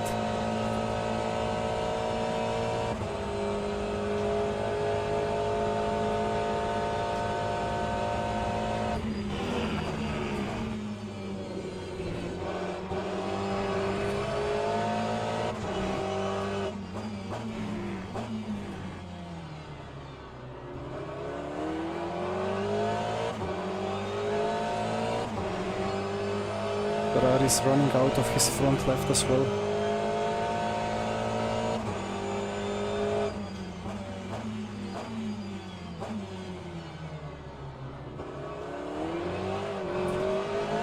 That traction is so weird. It's as if the TC just didn't want to activate.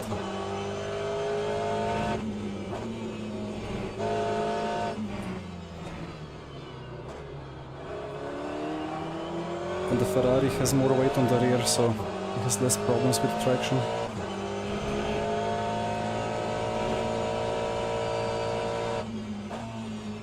That's a big lockup and he's missing that corner. And I'm missing the apex as well.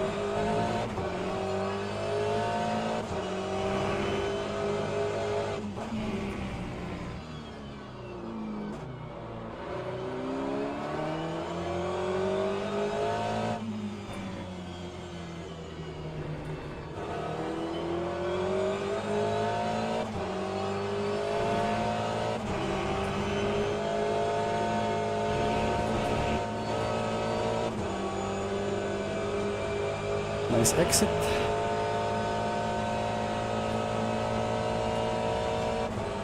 Blue flag, oh no.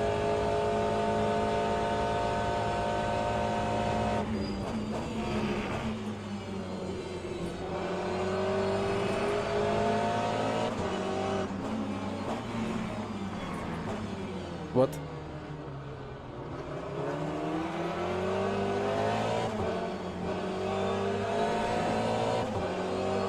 I saw him in the radar going straight into me from the inside of that hairpin.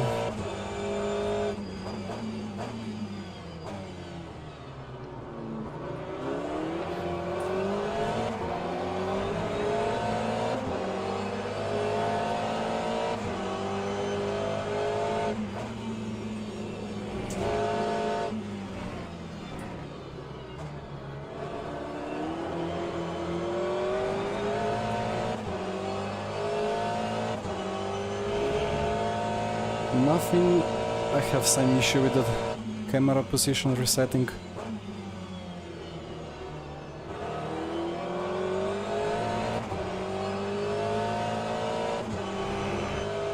Actually, I think... Oh, okay, let's take the chance and... Okay, well, P1 is back. About camera position, it could depend on the actual car, and by car I mean that very specific car with very specific livery, because if you just change the livery then you're effectively taking a different car, which would mean that the camera position have not been set yet for that car.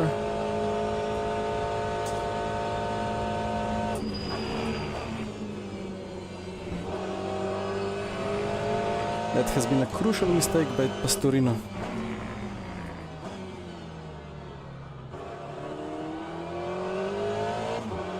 Messed it up going into the final lap.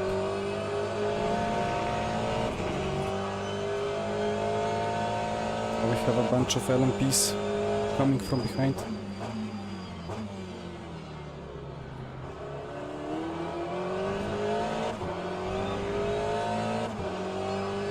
Yeah, they should just save it just like general, because sometimes it carries over. Like before, if you had, I think, Peugeot, it allowed for a very forward camera, and then if you went into Porsche, or yeah, Porsche had very like backward maximum camera position. If you did that, it kind of was still very much ahead, but as soon as you tried to adjusting it, it instantly jumped a lot to the back. So kind of, it sometimes transfers, sometimes it doesn't. Bit of a drift. Don't kill me, LMP. He's killing me.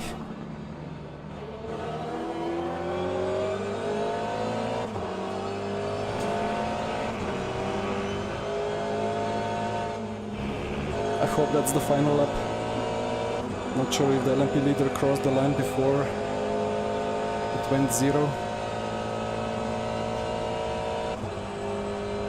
Yeah, that's it.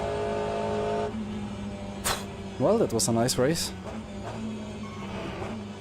Way too many slight mistakes by myself.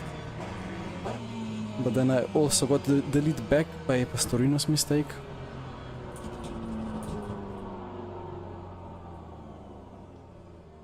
Only forward and backward position is resetting. Yeah, I mean, yeah, like same here. At the moment I have it maximum to the front with Aston. But if I take the Corvette, yeah, I don't know what would happen. Maybe game crashes and I need to check anyway. That was a very nice race. And now we are going to Bahrain.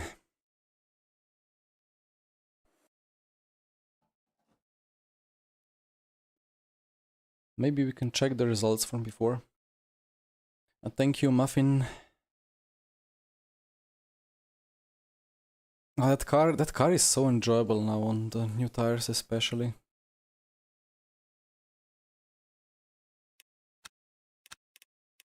So will I get Hello. Oh, I'm already in the profile. Fuji Speedway. Let's check this one.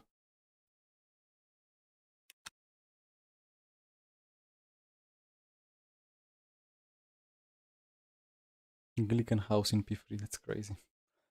All right. Yeah, I guess I cannot expect more than that driver rating wise.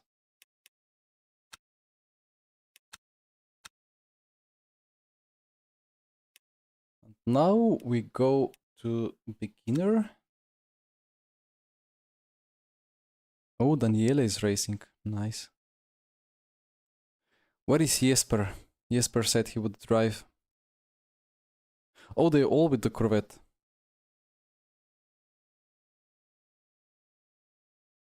$50.2 brake bias. Thank you, Dennis. But what if I take the Aston again? No, I need to check the Corvette. And it's only yellow. Cannot do any other color. Oh well. Veta gang indeed. Is anybody taking the Aston?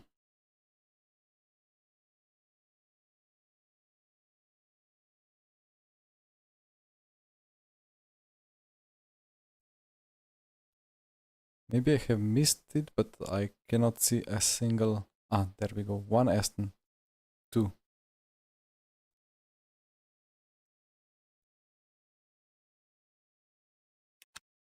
And what lap time should we be doing? Oh, Hani has been doing quite a lot of this.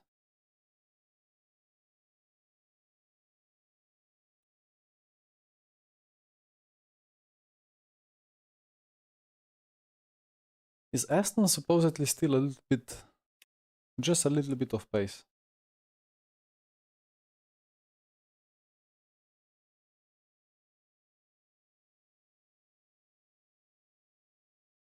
Well, at Portimao it felt like I had better last corner than other cars and better medium speed, but traction was bad and braking was not the best.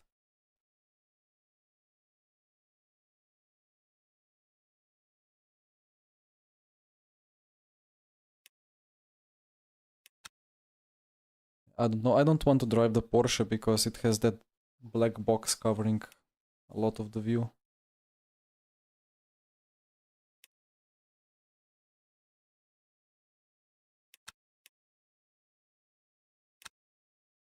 So let's see if I gained something here. I don't know how much. Yeah, I guess same-ish numbers. 7 invalid laps. Okay. Alright. Well, I did have more than half of my cut points used.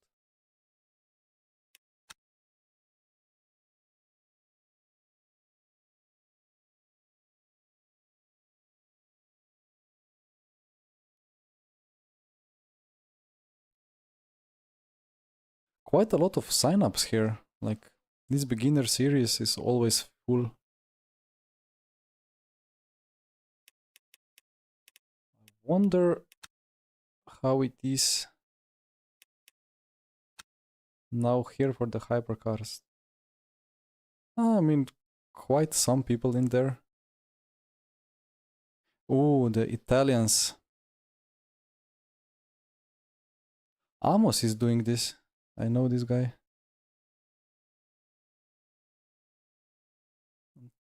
Is this? Yeah, that's him. That's the streamer. Then all the Italians know him as well. I thought 1945 Central European time is already quite late-ish, but supposedly all people started joining after that.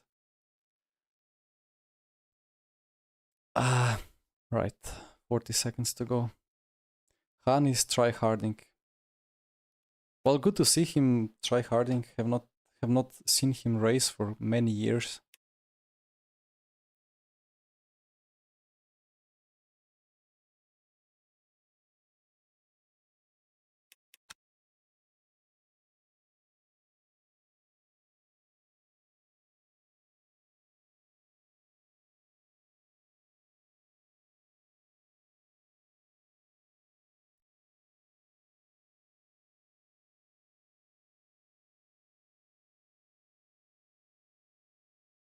Yeah, LMP2 at Portimao is quite tricky. I have only raced it before the update, but like in the first days when LMU got released, there was this beginner event rolling with LMP2s at Portimao, and we were just driving this, and there were some crazy lap times and crazy esports driving, and it was quite challenging to do a good lap.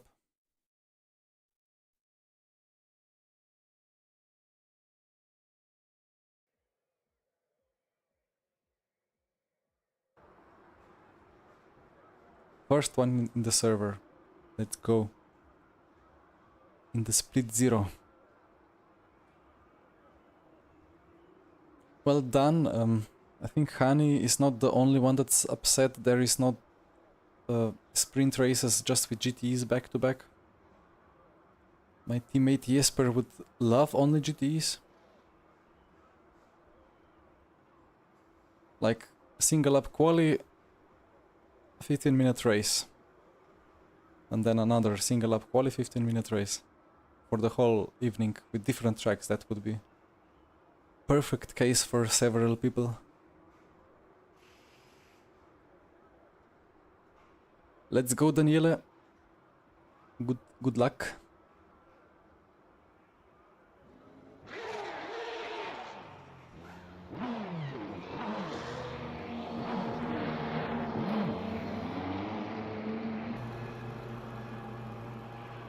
Well, Hani, just like I have done a GTE race and now I had to wait 5 minutes and I'm doing another GTE race, so no need to wait. So what do we have in the setup? Too much fuel. I need max pedal force. Dennis said 50.2 bias.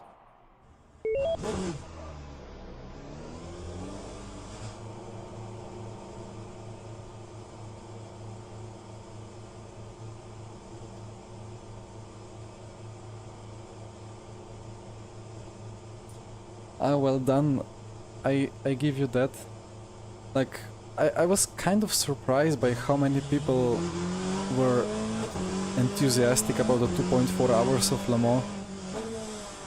Amazingly full splits. And many people watching. Michi had crazy views.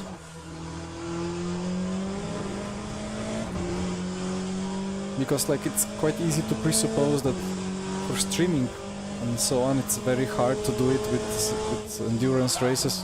Oh, nice lockup. But with short sprint races it's much easier and engaging, but I don't know, these numbers are maybe proving that wrong? I don't know. Yesterday the special event was quite something.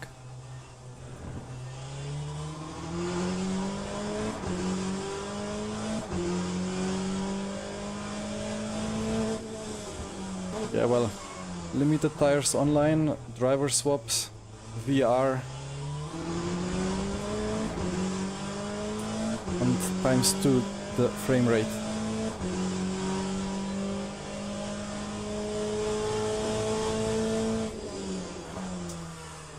And 50k prize pool. Let's go.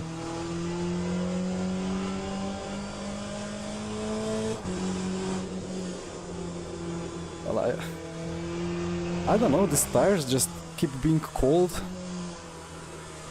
And then I'm locking up the fronts. It's gonna be another interesting quali session again.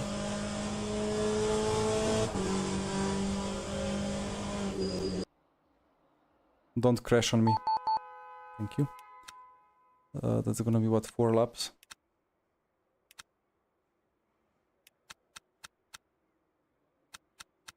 How much fuel? Let's take 15. Let's quickly go and warm up the tires. Yeah, that's not really doing anything at these speeds. What did they want to do? Brake bias to the rear a bit. Okay. Time for 2 flying laps, copy. Then I overfueled by a lap, but that's fine.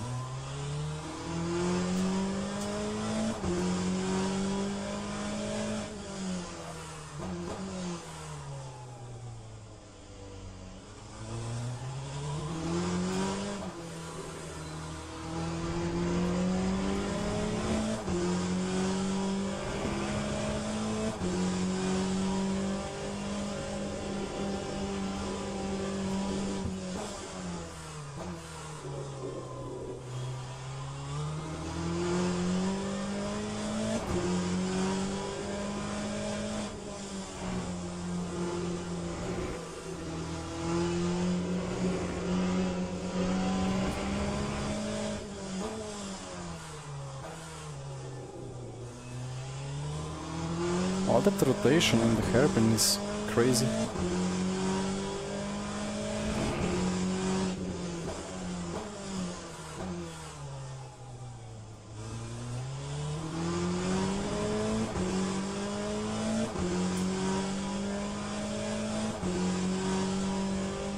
Come on, tires. What is these temperatures?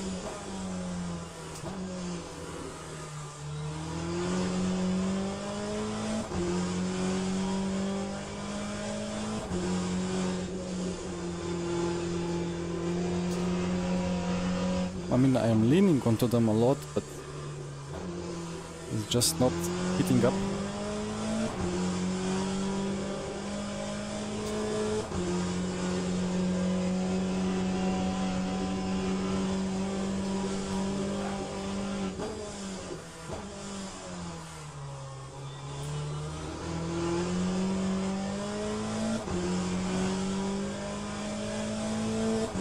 So let's play the game of guessing the breaking point.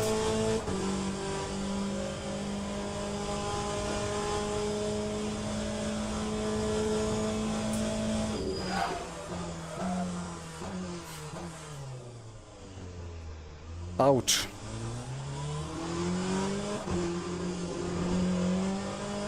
Well, that was not the breaking point. Actually might have been a good breaking point, but only if I avoided the lockup.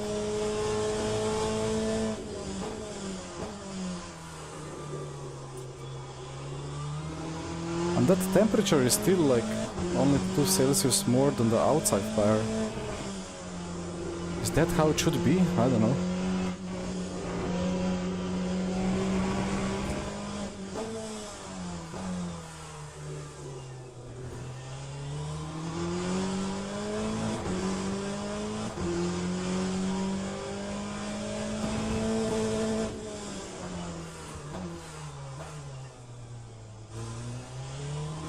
It does kind of drive a little bit like the old RF2 or the GTEs in LMU before the tire update, like a little bit of handbrake effect into corners. But just a little bit.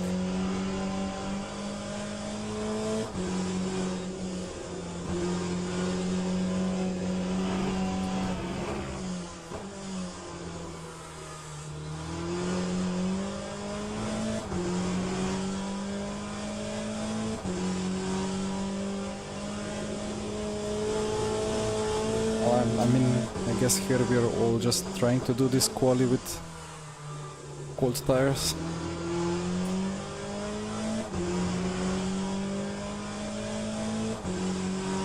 I don't know, maybe brake bias a click to the rear.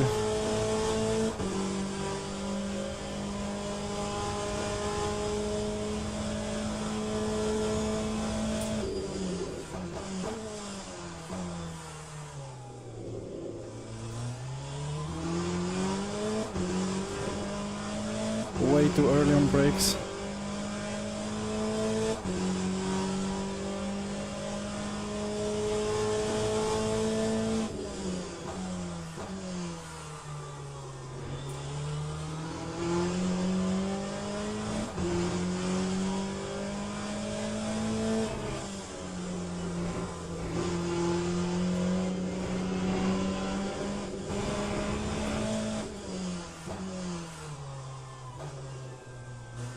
Oh, the Bahrain Hit entry horn bug again in that corner.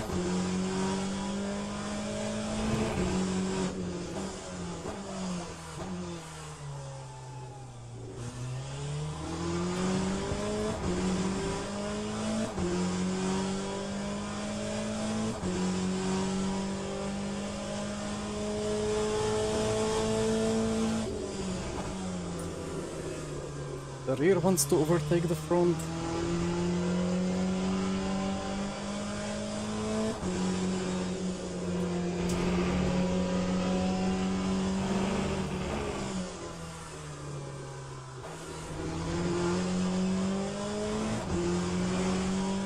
This setup is still kind of quite esports.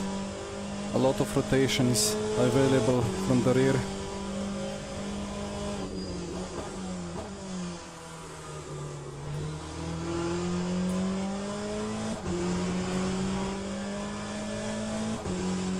Is it enough for pole?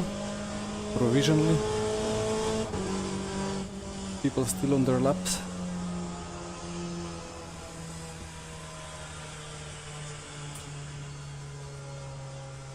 Yep, dear Dennis.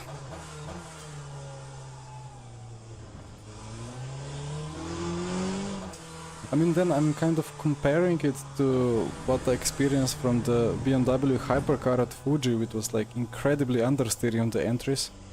And this is the exact opposite.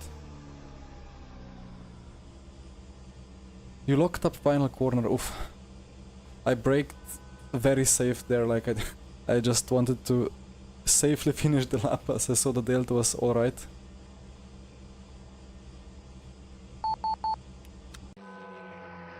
Well, Dennis, maybe it's just the cold temps issue. Maybe in good temps it would be actually like gripping instead of sliding around. Like, have I...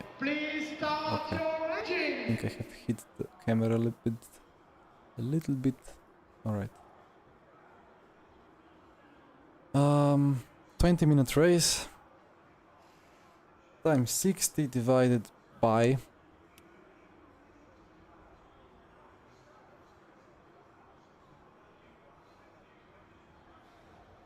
Oh, 119, let's say, and then it's 11 laps, probably 10 times 3, that's 30, no, that's error.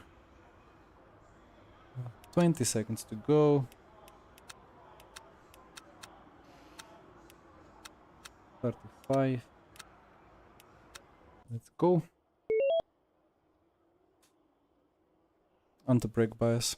It's gonna be locking like... Oh, it's 25. Wait, does it update after we drive? Yeah, it jumps to 56. Alright. Well, 55, 56 is not bad.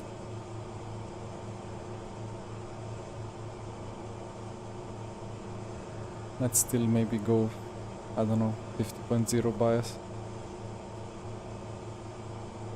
Lights on.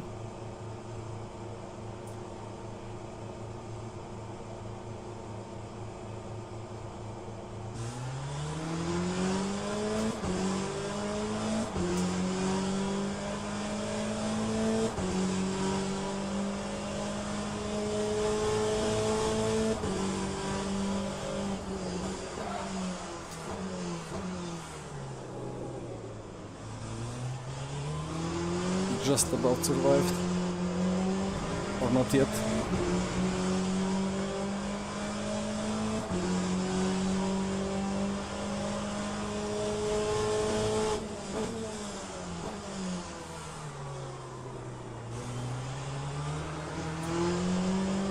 I need to decrease the cut.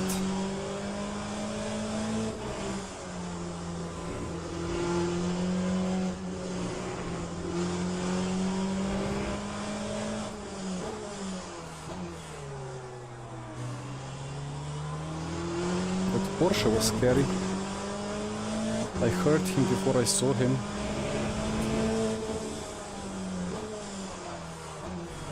It's locking up. Dennis, this is not a good brake bias. I need less.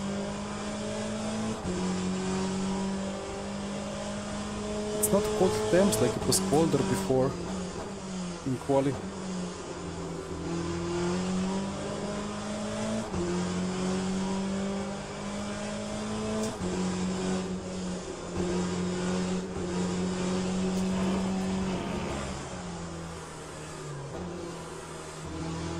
Yeah, I can imagine there is still this aero bug with this car, like I saw kind of the front wing or front splitter downforce getting fixed for several GTs,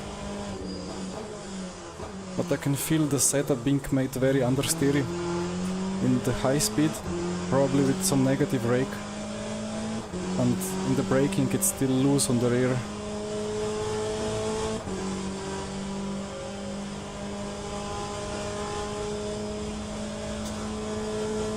Dennis, that's not right what you're saying there. I put it to 100% like you have been telling me for years, and now it's suddenly an issue.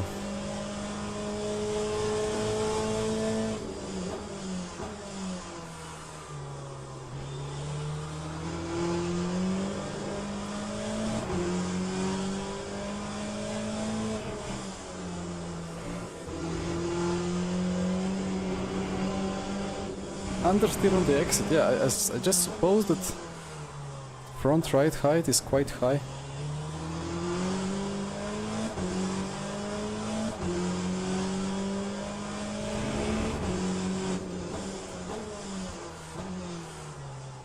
And here it easily makes the rear rotate around the front on the brakes, so yeah.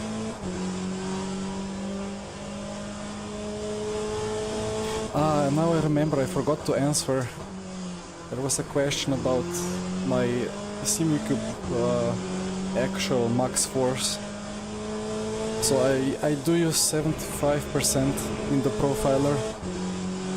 So that is then like, I think 18 point something Newton meters max in the true drive.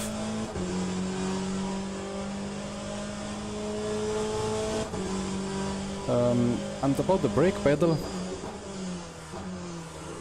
before, okay, now I understand why there is a lockup into the last corner. So before, manufacturers of the pedals like make a standardized or unified measurement of the max pedal force, you cannot do that, because the brake force that's advertised, oh, that was a Porsche steaming through and off the track. The advertised pedal force is like a completely random number. Like on Thrustmaster TLCMs, it's supposedly going to several tens of kilograms, but if you set it max and compare it to the 40 kilos of what I use in Heusigwalds now, that one is like 5 kilos, maybe 10. And then in January, when I was at Maastricht trying, well, many stuff, but also the active pedal from Simicube, that one, I think I needed to put it to like 70 or 80 kilograms to match, on stop locking, to match my 40 kilograms from Heusigwald. Like, it's, I don't know, cannot match.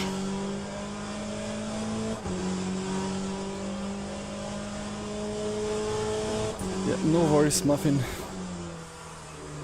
As long as I am still in P1 and have a little bit extra capacity to think,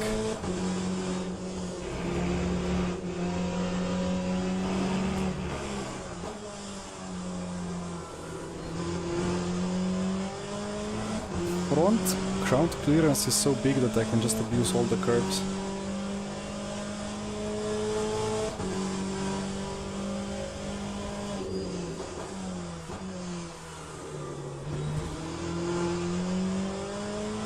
I could take much more of that apex curb and carry more speed, I suppose.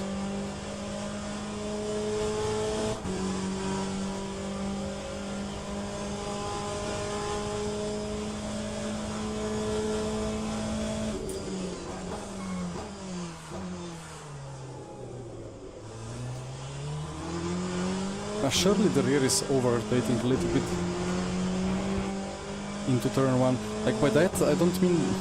There are two things. One is set at being a bit oversteery or a bit loose on the braking, and the other thing is the tire model is still allowing for quite some rear slip angle in low speed.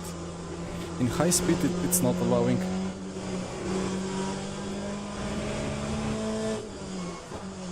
Here like you can brake a bit less and then just... you need to turn a bit more. In good old RF2 times you were not allowed to turn in. You just had to have like smallest input on the wheel and just rotate by the brake, and it felt quite stupid. But here you need to turn in properly and then use the rear to do that extra rotation. But here, when rear starts sliding at a bit higher speed, it already feels out of control and uncomfortable. Oh, that curb is nice.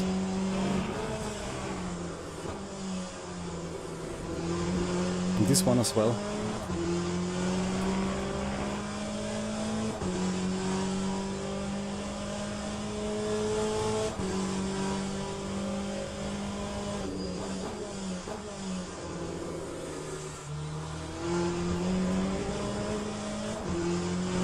Oof. It too could have a run on me now. I wanted to like open up the apex a bit more to take a bit more of the curb, but I just lost the rear.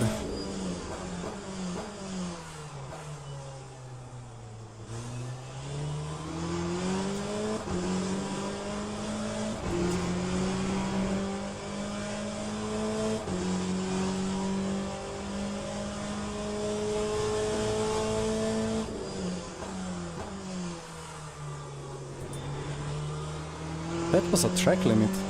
What?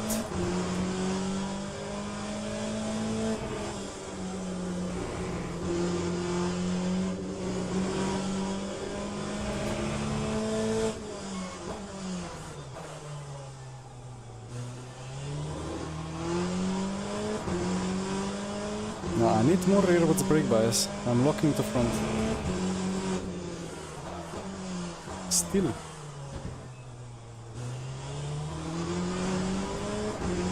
Well, that corner is a special pace.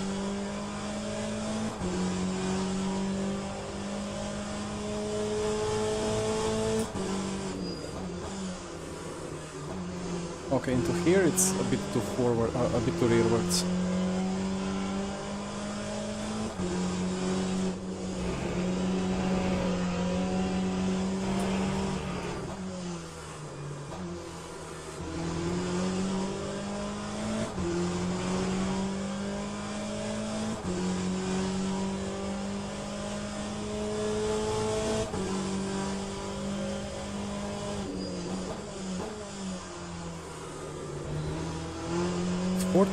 Yeah, for the last corner, 49 is kind of spot on.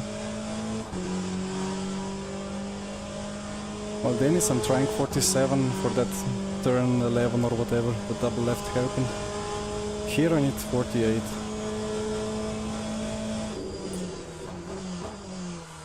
Look at that braking performance. Well, there was a bit of rear snap, but I will blame the setup for the rear snap.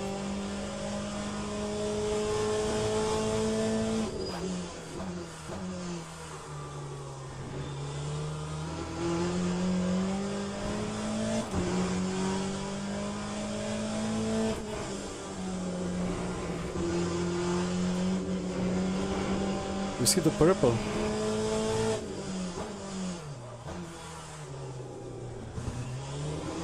What a rotation. Okay, 47.5. Come on.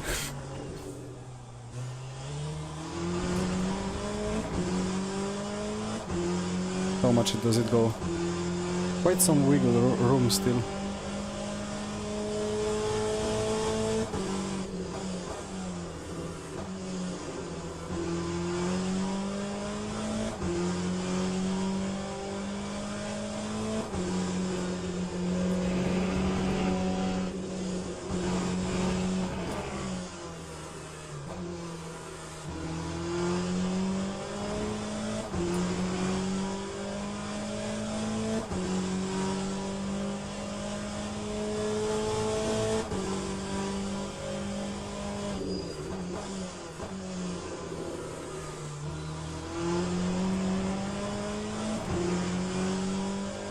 It's eating that curb like nothing.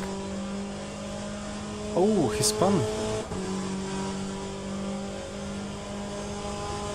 Behind me.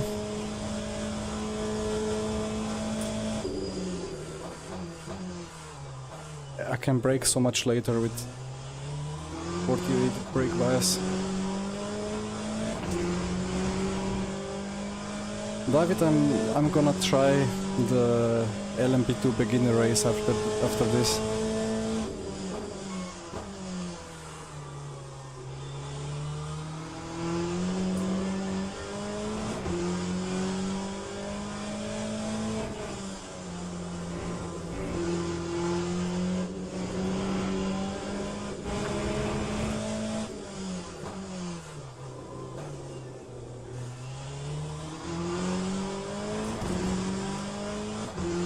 .46.5.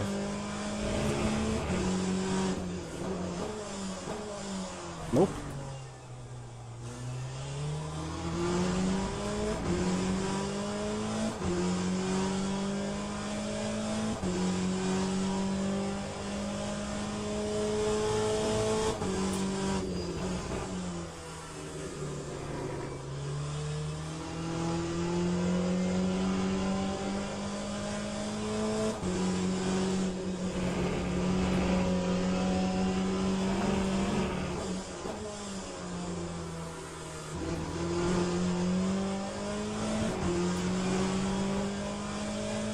Well, I assume front left is just locking more and more as despite the brake bias because of the wear.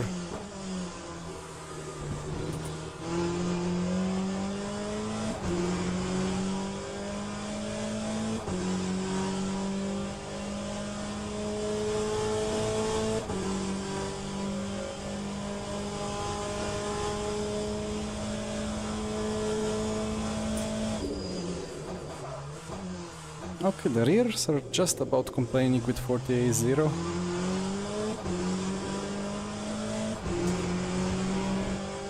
But it felt drivable.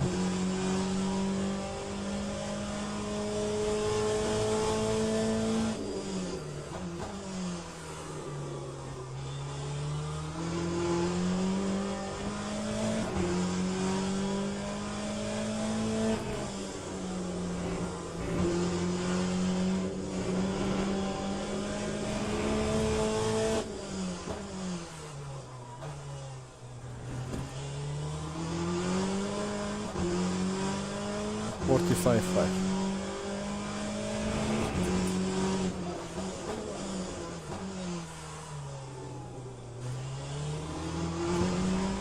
Still locking up, but we are getting there. I think at 44.5 it's gonna be good.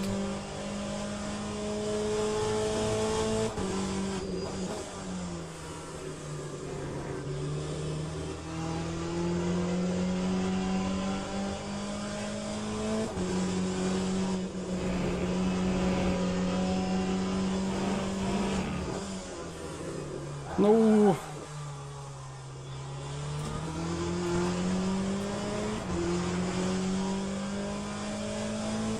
That was not brake bias, that was just setup.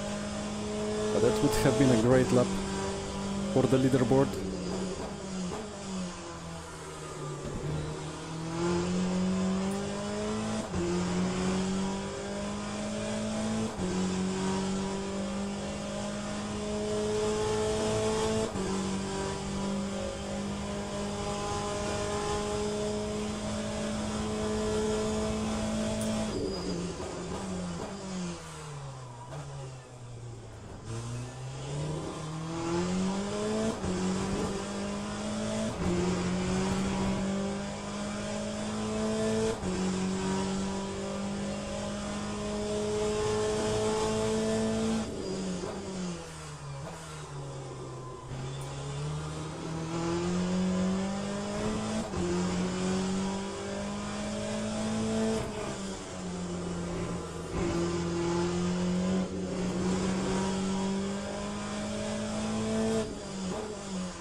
Wrong button.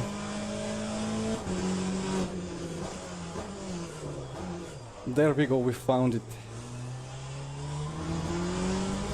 Between 44.5 and 45.5.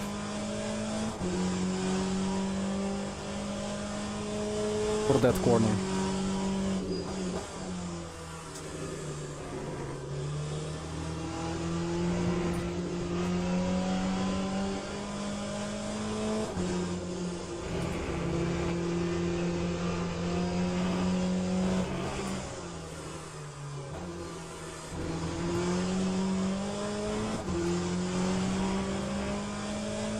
Great question, Dan.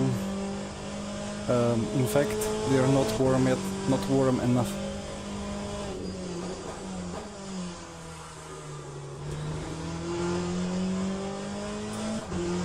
Is this going to be the last lap?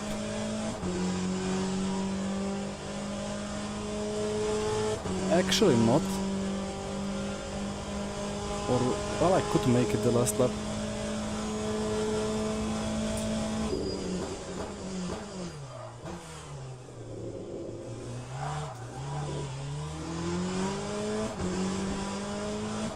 But it's not gonna be the fastest lap.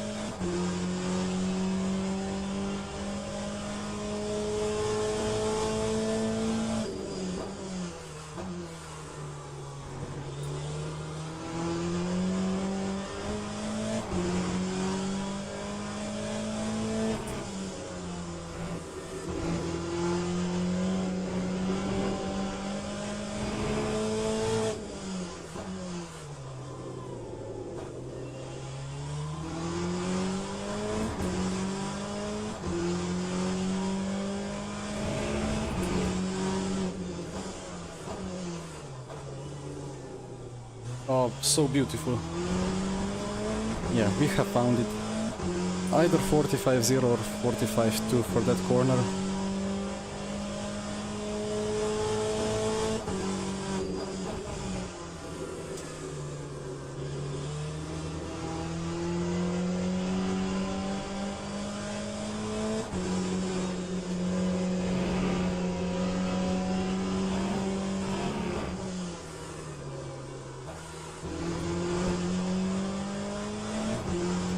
So in fact I can make it either fastest lap or the last lap.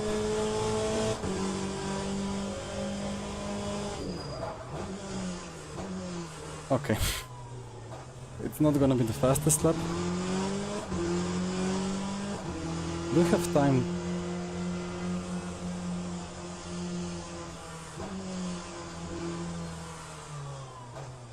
Yep.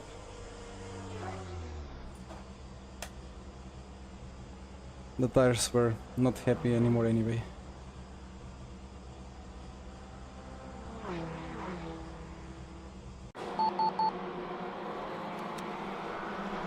Let's check.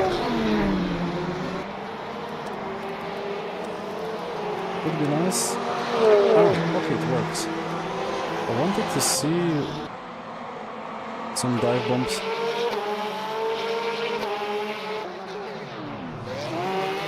Lap 2. Lap 1 was already interesting, right?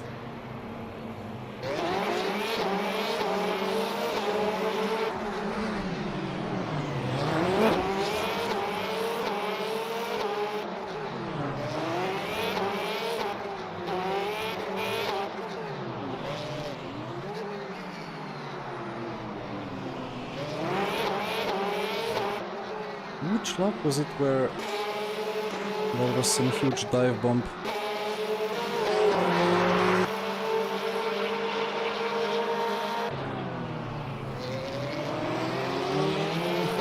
Well, Daniela, I have to say, I think the Bahrain is the worst track for this, because as soon as there are hairpins and so on, the experience becomes a bit bad.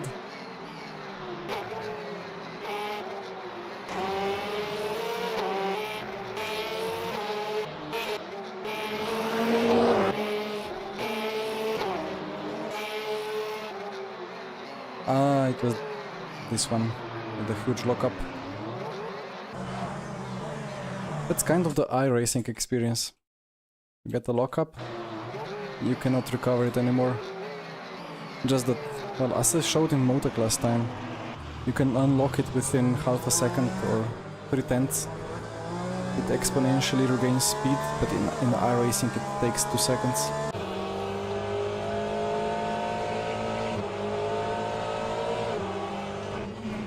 Well, I locked up the rears every lap. And the fronts as well, into this corner.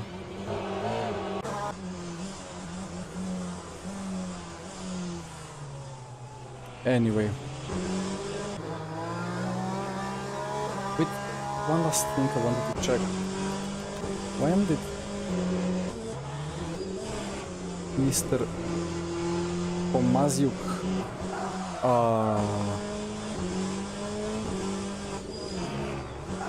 yeah. Car goes on the nose, then you touch the curb. Nothing you can do anymore.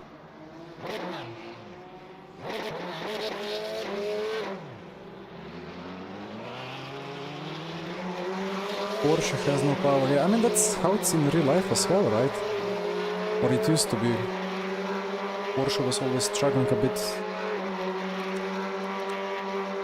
on the straight.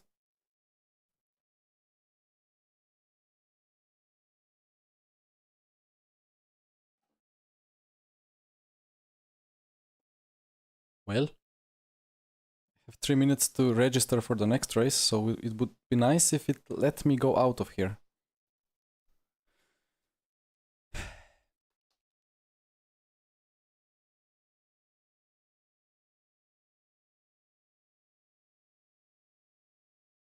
Yeah, I heard that like the last generation of Porsche has top speed fixed, but before that it was not good. I don't have time to wait for this.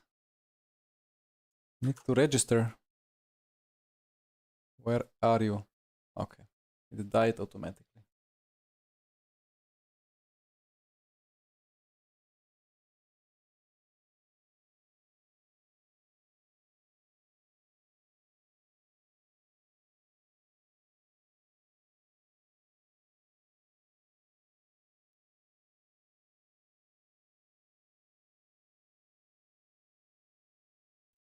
It's 22:30. I think that should be enough time for the 22:30 race. Yeah, 6 minutes to go. Why no rain? Dan, are you still watching? Please put rain.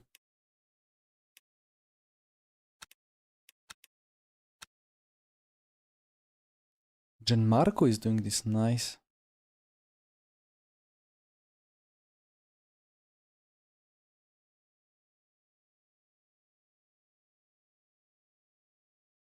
Did I see Nuno Pinto?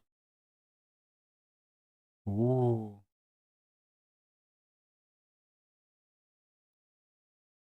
That's a significant name.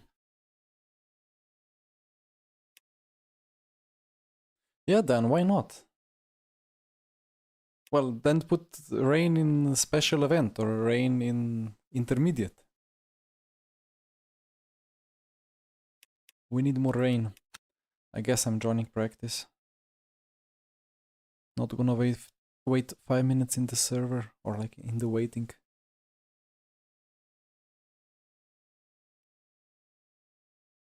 So I did hear kind of that LMP2 after update is not as good as it should be, or like it's not as well done as the other cars, although I did do one LMP2 race and it was quite enjoyable.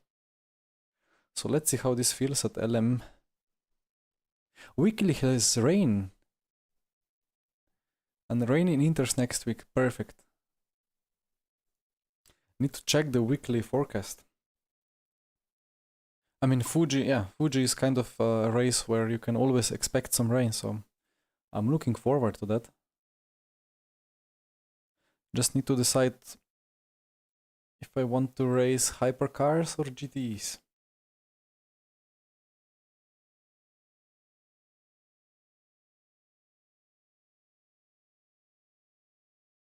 I will need to do some stretching exercises later for the wrists.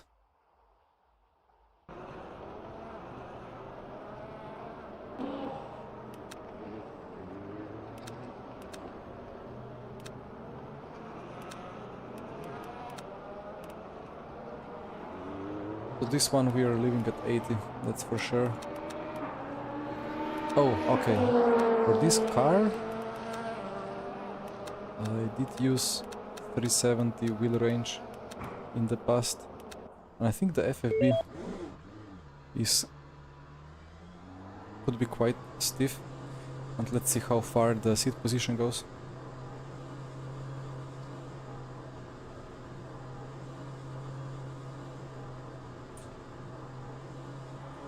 So much better than before. Very, very nice.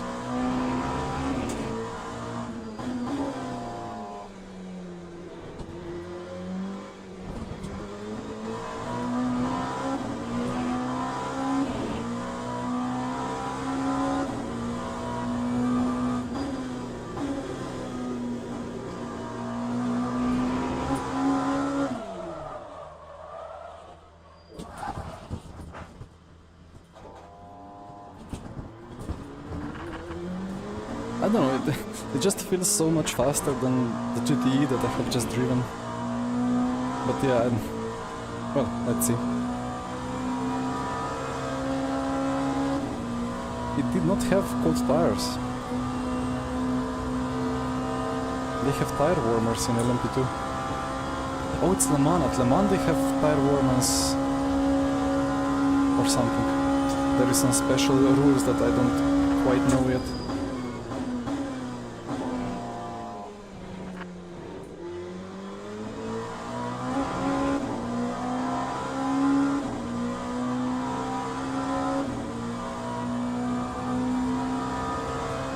Yeah, very fun crest, if you mean that one in the second chicane in Sector 2, Sector 1. There was a crash in the real Le Mans race there, right?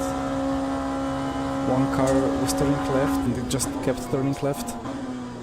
And I could very well relate to that incident. Whoa, okay. Not liking the curbs as much as hypercars.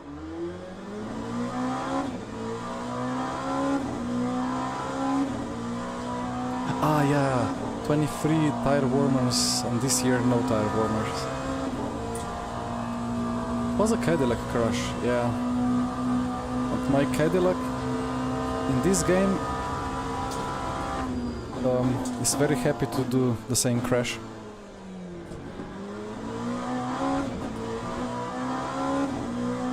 Was it BMW? I don't know. Isn't it kind of the same chassis for both BMW and Cadillac? Like some kind of cooperation there? Or is it the engine? I don't know.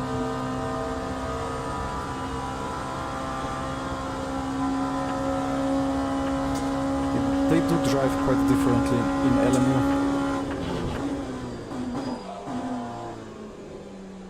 Stop locking the fronts.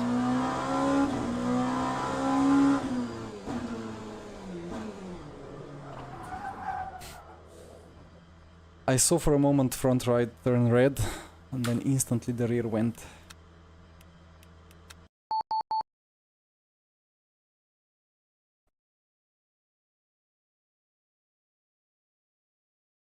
Ah yeah, the poor BMW on the straight. What car was it that did Max Verstappen LMVS crash in the Ford chicanes? Was that the other BMW?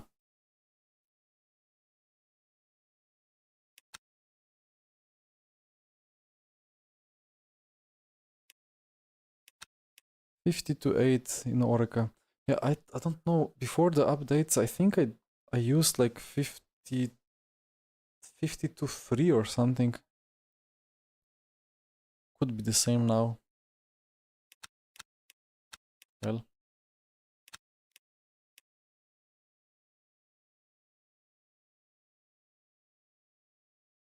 It was the BMW, yeah.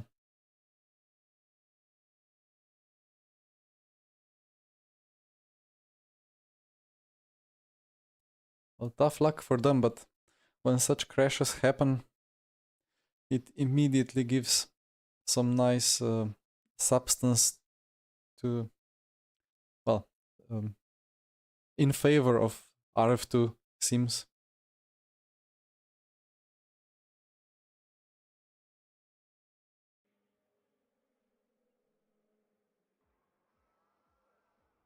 Well, Le Mans is a difficult track. And when you have driven a perfect lap, the last two chicanes wait for you.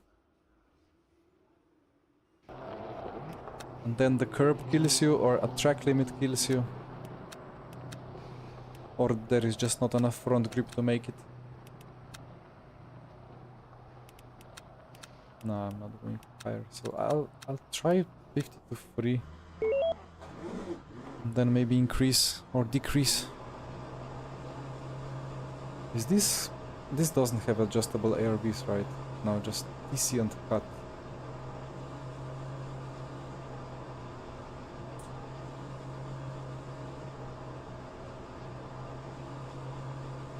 Yeah, that Astra slap.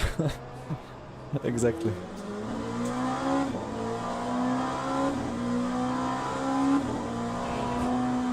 No, the real life hypercars are very not planted.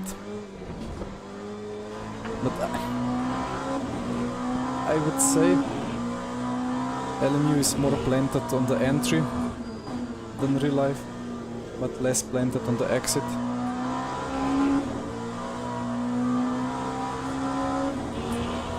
I'm not sure if it's because TC is doing weird things in LMU. Mostly it's working well, but when you step on power it just rotates a bit more. And in real life it doesn't do it. And on the entry it's a bit more difficult in LMU to actually get the rear to step out. And when it does step out, it steps out more, or like it's a bit more dramatic than in real life on the limit. Like bigger jump from grip to no grip.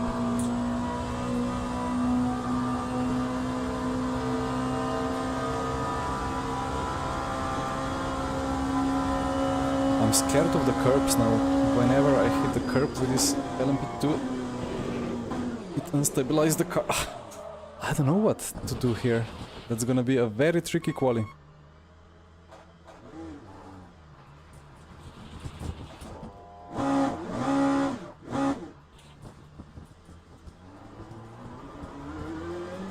And it's a single shot.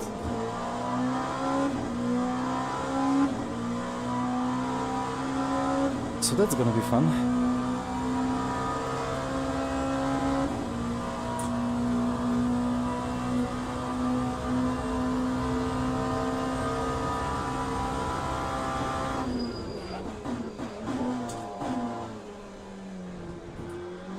Interesting. I stepped on the brake, the rear locked a bit, and then the front started locking. So what do I do now? Well, brake less, I suppose. But I'm afraid to do anything with the brake bias, or like I don't know what to do with it.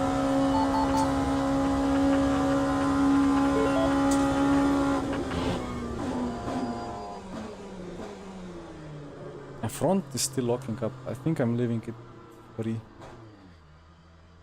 That's gonna be one fun quali session.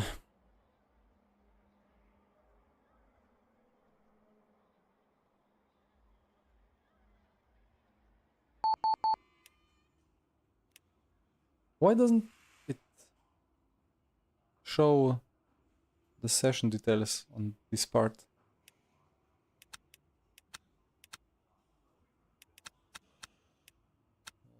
So like what, 8 liters, 7 liters per lap. I guess 16 is safe.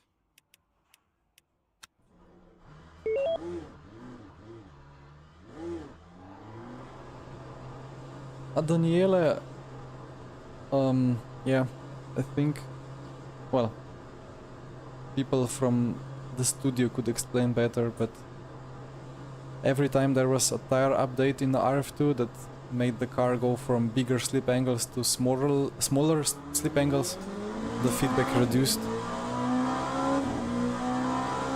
But now the slip angles are even more fixed. But I don't really like driving cars here. I do not say that it's substantially worse than in RF2, to be honest.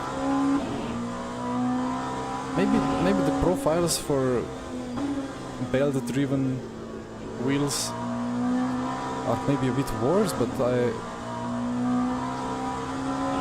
I don't know, like if you would turn off the UI and put me onto this track with LMP2 to drive now, and you would ask me, am I driving LMP2 at Le Mans in RF2 or in LMU, I would not, no way I would be able to tell.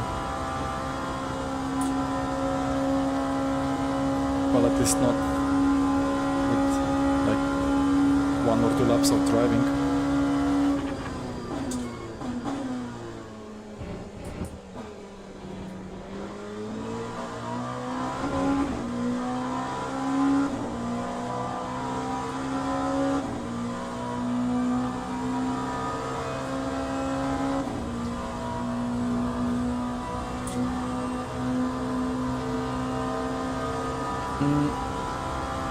I mean, overall about the tire locking, people who are based or like who have most experience in RF2 will for sure complain a lot about lockups, because in RF2 we got used to locking up inside front into every braking zone, like a little bit, like 10 or 20%, because when it was locking a little bit it was not really losing any grip, and then we just had to stomp on the brake and bear with it.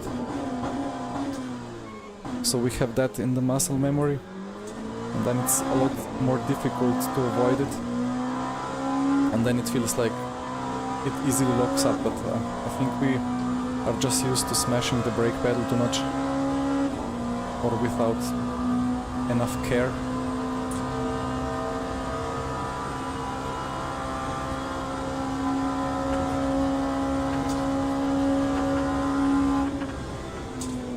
And this corner is gonna be so scary in the lap. Like, you need to brake late and the rear steps out a bit, but you just have to go for it, otherwise you lose 2-3 tenths.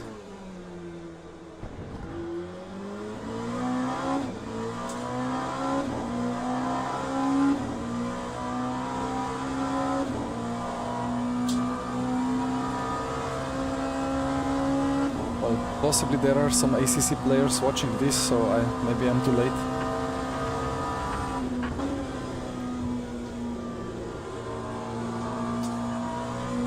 Daniele once upon a go, or what's the phrase, once upon a time, told good things about ACC, and I tried my best to disagree.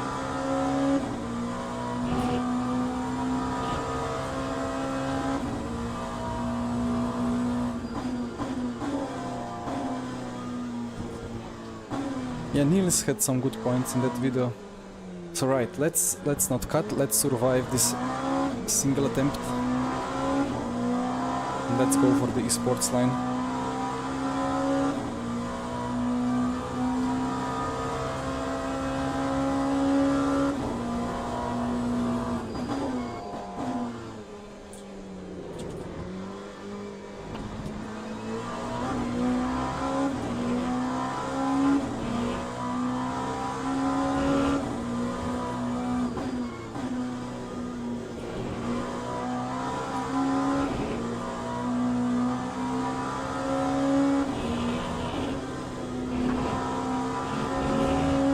I was expecting a worse reaction from those anti-cuts. Wasn't too bad of an exit here, but not enough for a purple.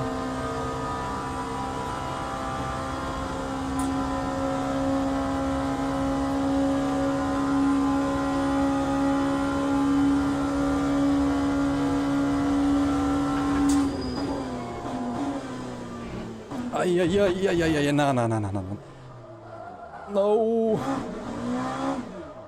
That's officially my first big mess up in LMU.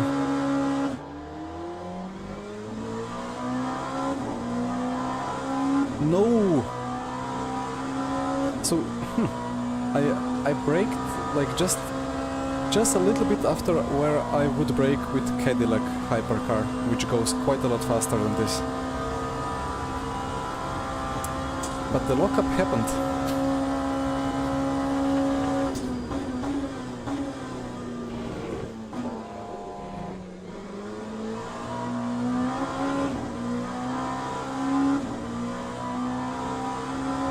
Thank you, Daniele.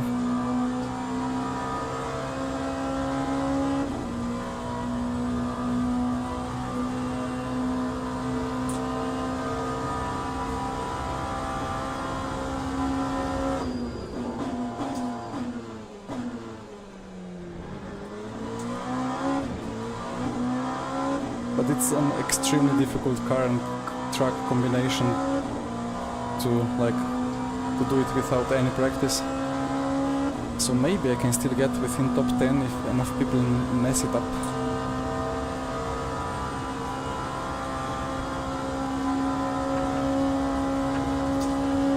Honorary card, awesome.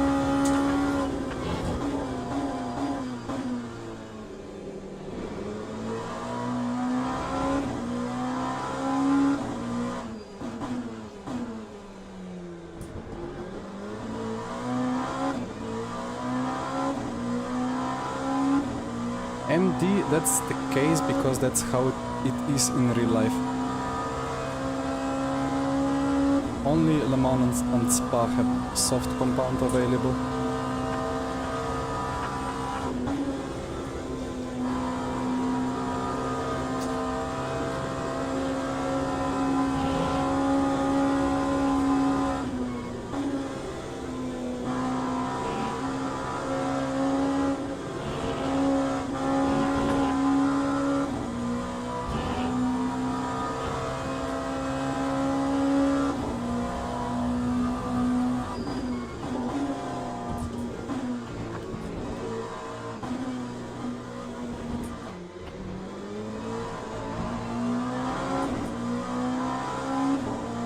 Well, purple S3, but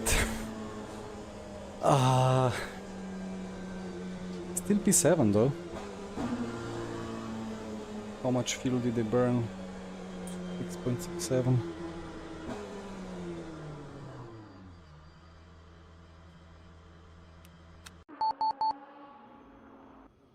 All these people have messed it up. It's a very difficult thing to do this lap on this with this car.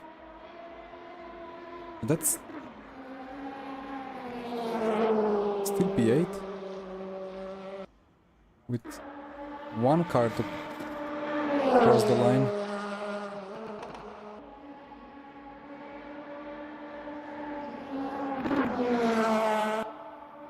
I call in exactly the same here. I showed it in Motec last time, like when I locked up I felt exactly when the tire started unlocking itself, and I felt like it was within like half a second or like even faster. It was very fast reaction to the feedback of very quick recovery from the lockup to no lockup, so I could go back on the brake very instinctively. So I think the FFB is there, like it's available. It's good enough. Or not, like, not sure if it's good enough, but it's there. How many laps? Why this is missing here? So 180 to 10 to 16, 6 times 6.67, 40-ish. 7, 6, 9. Okay.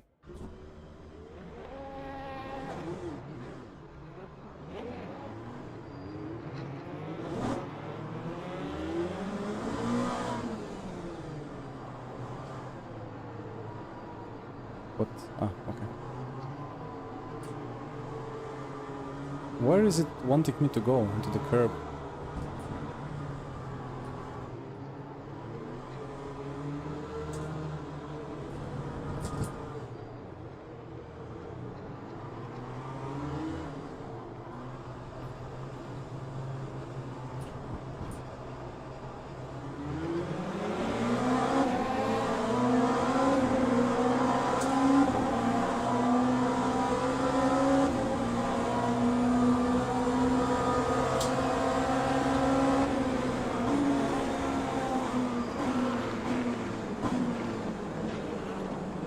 Already a bonk from behind, and already a bonk from the side.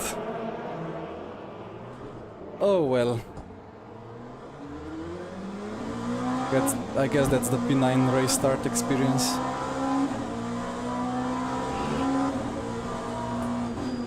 I did go quite a lot to the left to give the space to the guy on the right, but I think the guy on the right got killed into me.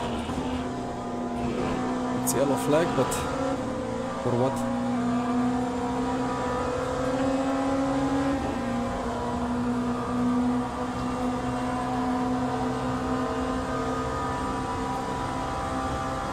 Well, back to first challenge.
Well, Niels is not lying, but he's... I don't know, like it's very hard to be objective. Like when I race ACC, I feel absolutely nothing from the front. I have no idea what's going on with the fronts.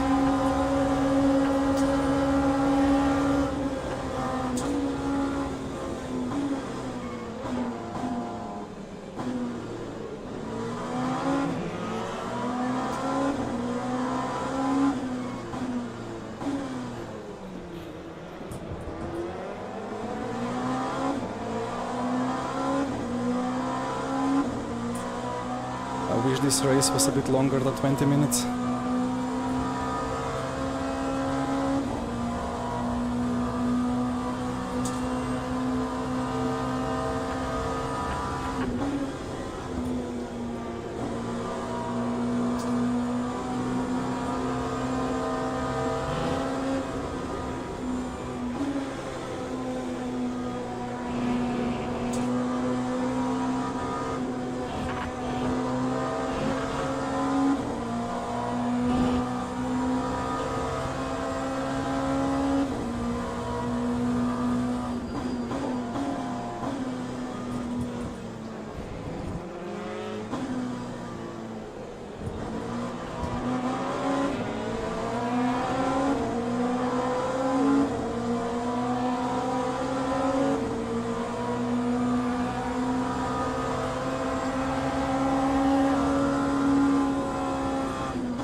I'll take that cut.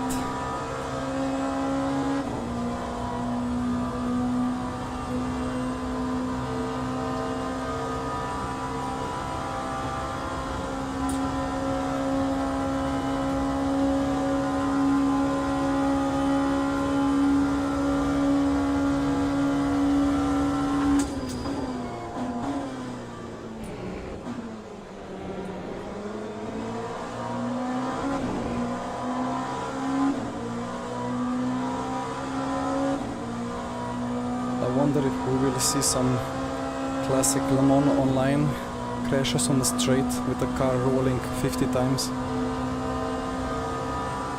Pretty wide.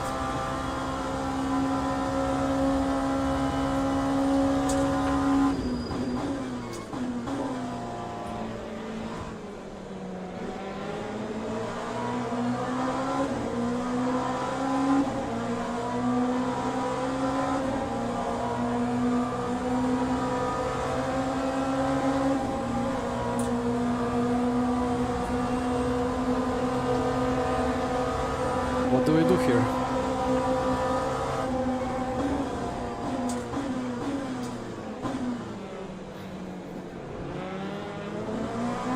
Thank you.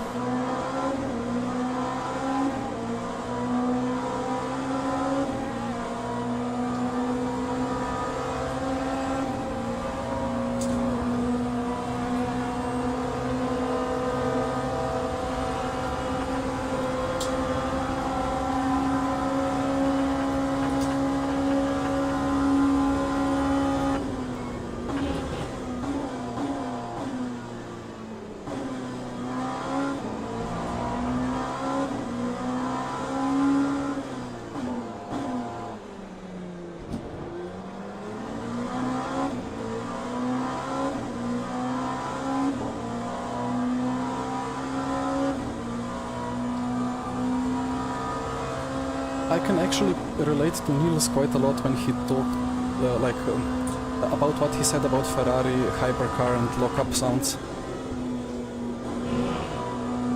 Because when that regenerator stops whining, you know that there is a little bit of lock-up is starting to go. So it's easier to manage that.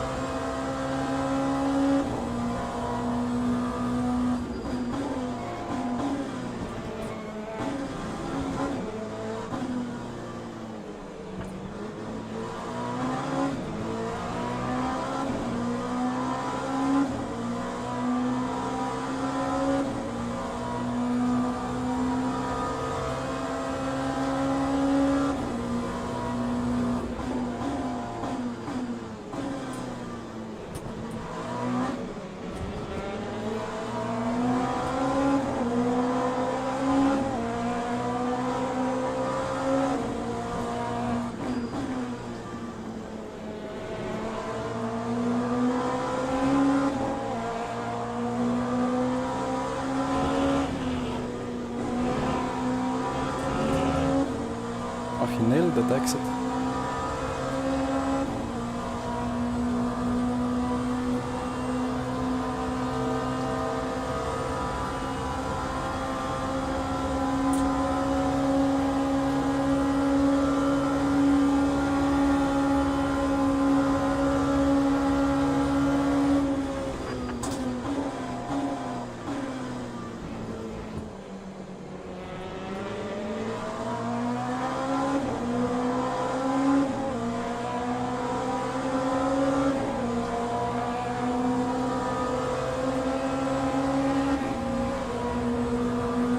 We used a bit of that side draft, but he's not liking it.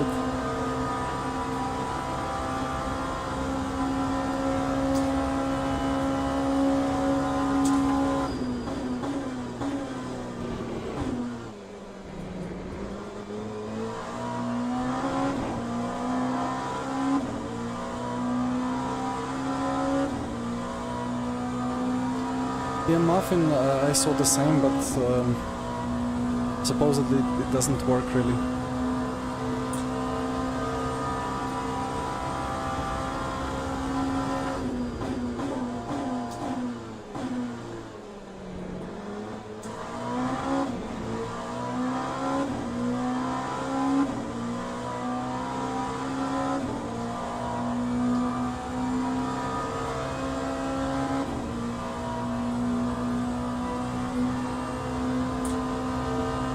Well, with half a race to go, there is half a... no, what was the word? With half a race done, there is half a race still to go.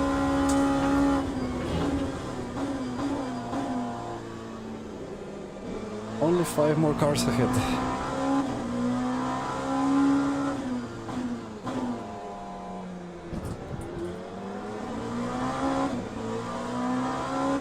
And I think I need to be P2 at least to gain any rating, or probably I'll lose the rating even if I win, because I was P7 in quali or P9.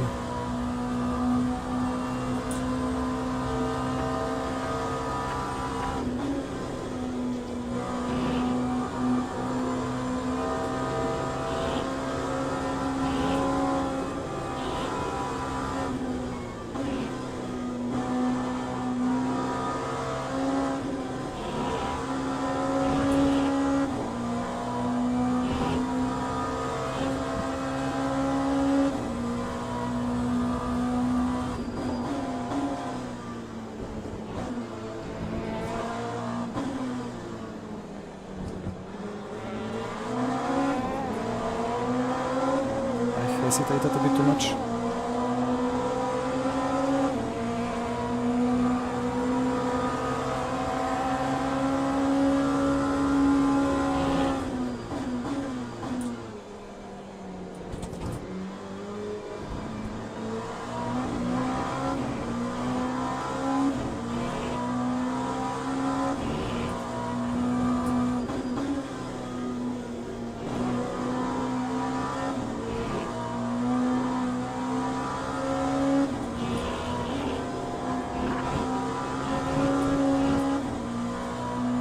Blame dirty air, even though there's not much at such a distance. I wish I had the gloves on. It's starting to get tricky and exciting.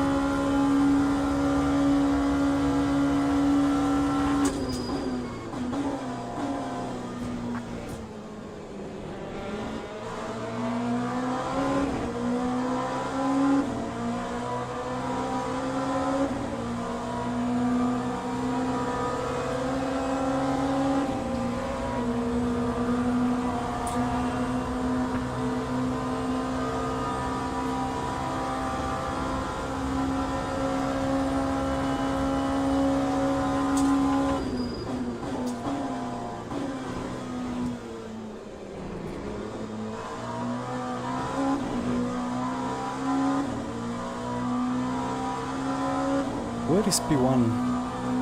Checked out already, I guess.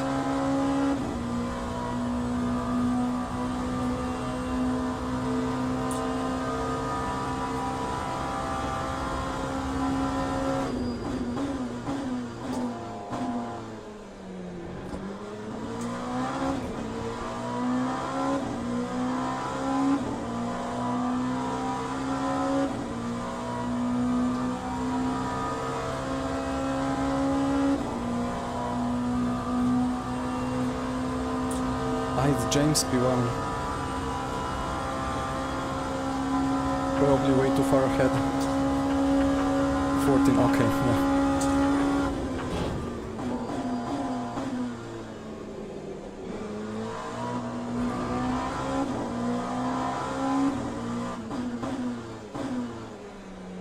Oh, that was podium position who spun. Yeah, okay. 2 more to go then is the target. I mean, it would be a bit of a shame if it was actually possible to go back to front in split 1. Split 1 should be way too difficult to do that.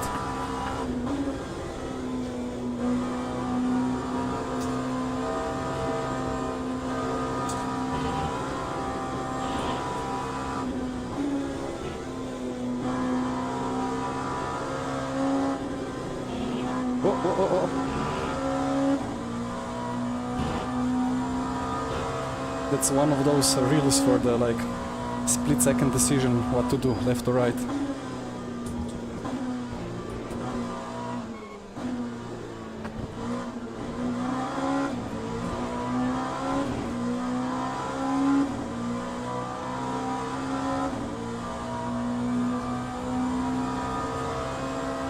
Oh yeah, well I thought for a moment maybe it was James, but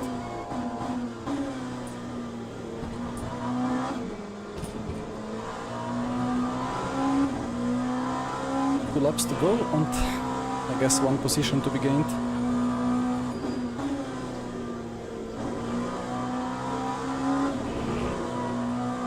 And it would not be too bad to get the fastest lap for the leaderboard in the process. Although I don't remember what were the lap times in the leaderboard. And we will not be able to check it after the race because we will need to wait another 35 minutes, yes, for next Le Mans LMP2 session to open.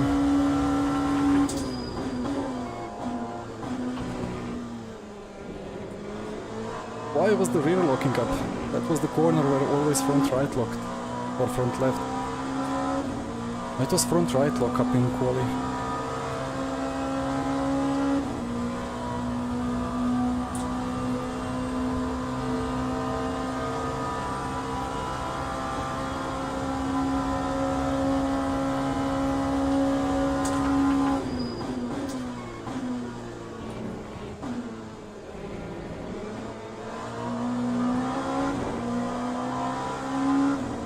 But finally a race where the tires are actually up to temp.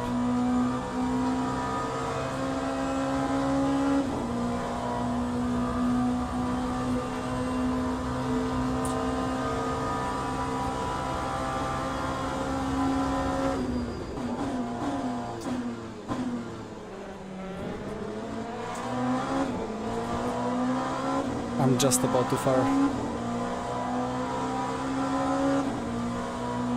Yeah, 1/10 or 10.5, and that would be a crazy slipstream for a crazy fastest lap and a crazy overtake into Indy.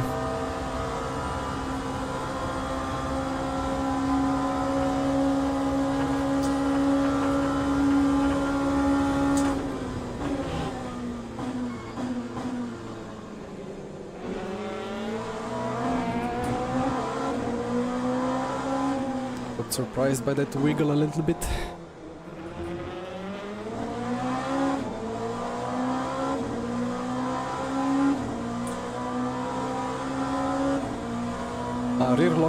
Rear lockups because I'm finally pushing. I don't know, like I was pushing all the time, but I mean pushing is always like relative to one driver's perceived limits.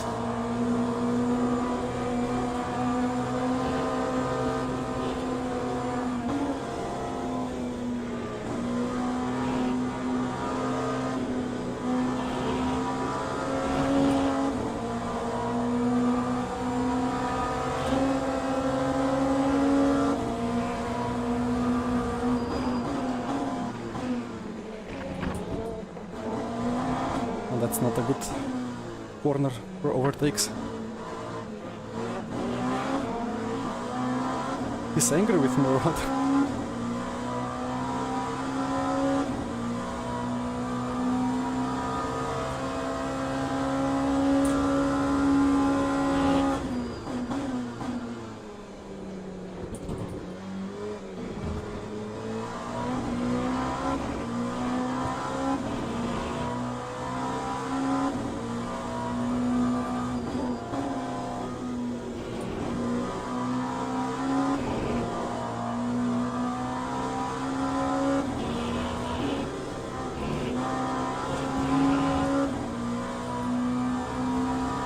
I mean, I did put my nose into that chicane, and I should have not really done that. But I mean, I was having overspeed and I was quite alongside. But it's not like that's a corner to overtake if you really want to have a big crash.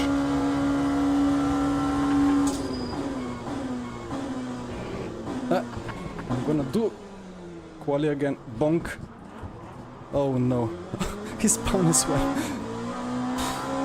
Lucky. And I shouldn't have too much of a damage. I was going for the fastest lap. I must not go for fastest lap. I must have a car ahead that I need to overtake, and then all is fast and all is good, and the front is not locking.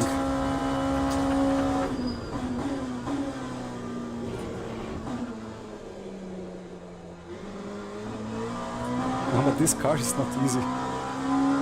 It's so much on the limit. And it doesn't handle the curbs too well.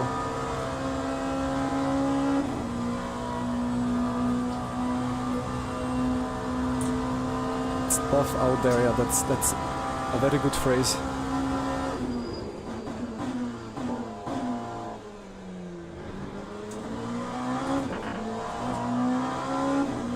Hello Alex. Welcome to the last lap of the stream.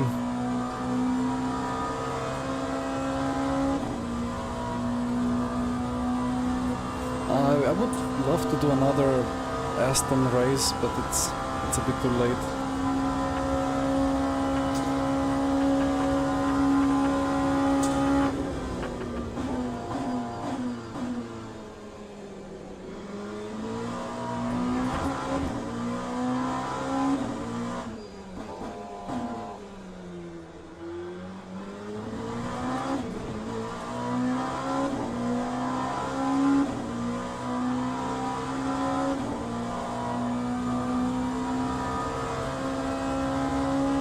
Ah, nice, Daniela.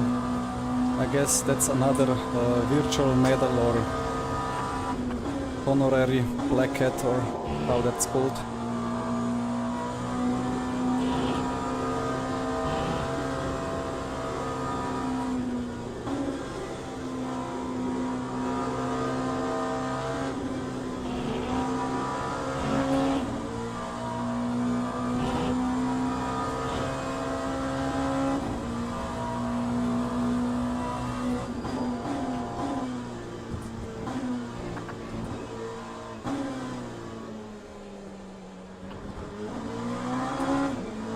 Good job, James.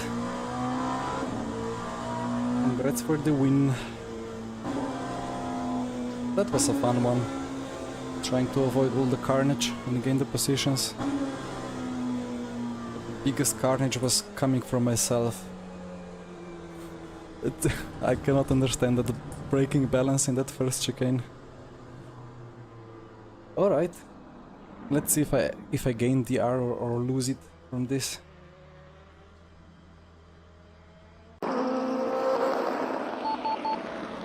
Actually, I want to see the replay of final lap chicane.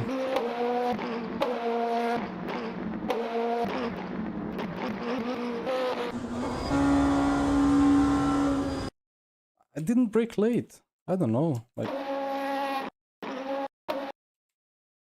this is not a late braking spot. Like that Xbox logo is 200. This is 100, so this is like 140-ish braking point. And I'm braking quite hard. And like at this point, the car just stopped doing car things. And I preferred to go straight, but then like I was braking, but it just didn't brake. I sometimes feel like there is some weird stuff going on with the brake mapping. Like at 10 or 15% brake input, when you're going like 5 kph, it's barely doing anything. And like in real life, it's gonna stop like from 5 to 0 very soon, like even if you just slightly tap the brake pedal. But here I was feeling like I'm gonna lock up, but probably I was just braking too little.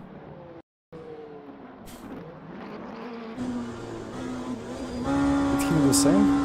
Oh, he braked. He braked way too late.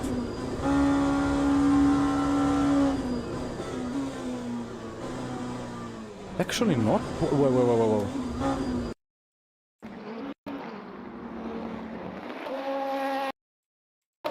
Brakes later than me. But he's less on that kind of dirty road, which is not really dirty. He just stopped the car. Oil on track, yeah.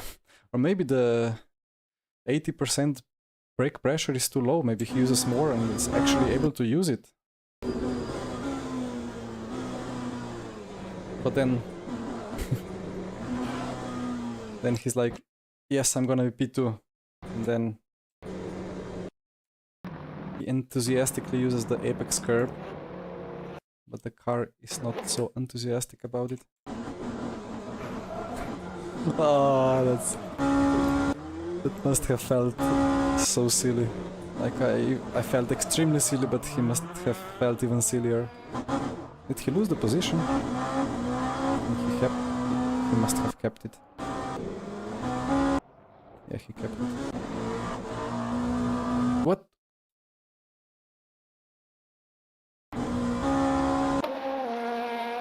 I'm confused.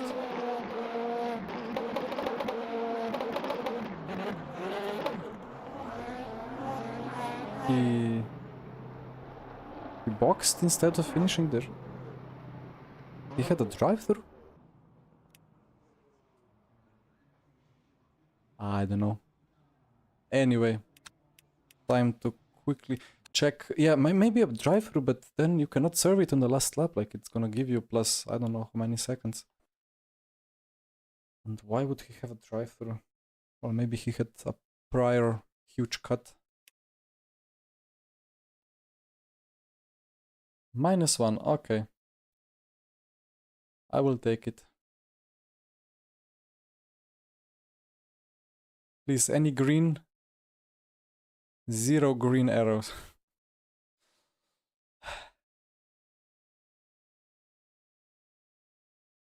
How is it only -3.9 with all red? Let's see where he finished. Christian, +51. Yeah, he did the drive-through, but the game added another drive-through, like, to the timing. Have I checked all the previous ones? I think I did. Yeah. Well, I suppose that's it for today. I need to make that clip out of that incident avoidance. I mean, I didn't really do anything. I just went straight on the racing line. But I could easily have chosen the left lane and crashed into the guy. Yeah, anyway, thank you guys so much for being here with me, for the company, for enjoying it, for the likes and subs and everything like that. These new tires, and especially on the GTs, they're just so good. So happy to have done these combinations today. Well, probably see you tomorrow for the VC weekly. Hopefully there is some rain. Let's check the forecast before I close it down. Weekly races. Rain in the middle. Okay. Let's see who's gonna be the number 5 Porsche going for slicks and losing 1 pit stop of time per 2 laps. Not a long race. 1:15. Yeah, that's not. What's that? 70. It's 19-minute race. 2 stints, but it's gonna be 3 with 1 stint on the wets, probably. So, yep. See you tomorrow at Fuji. Enjoy the evening. Bye bye.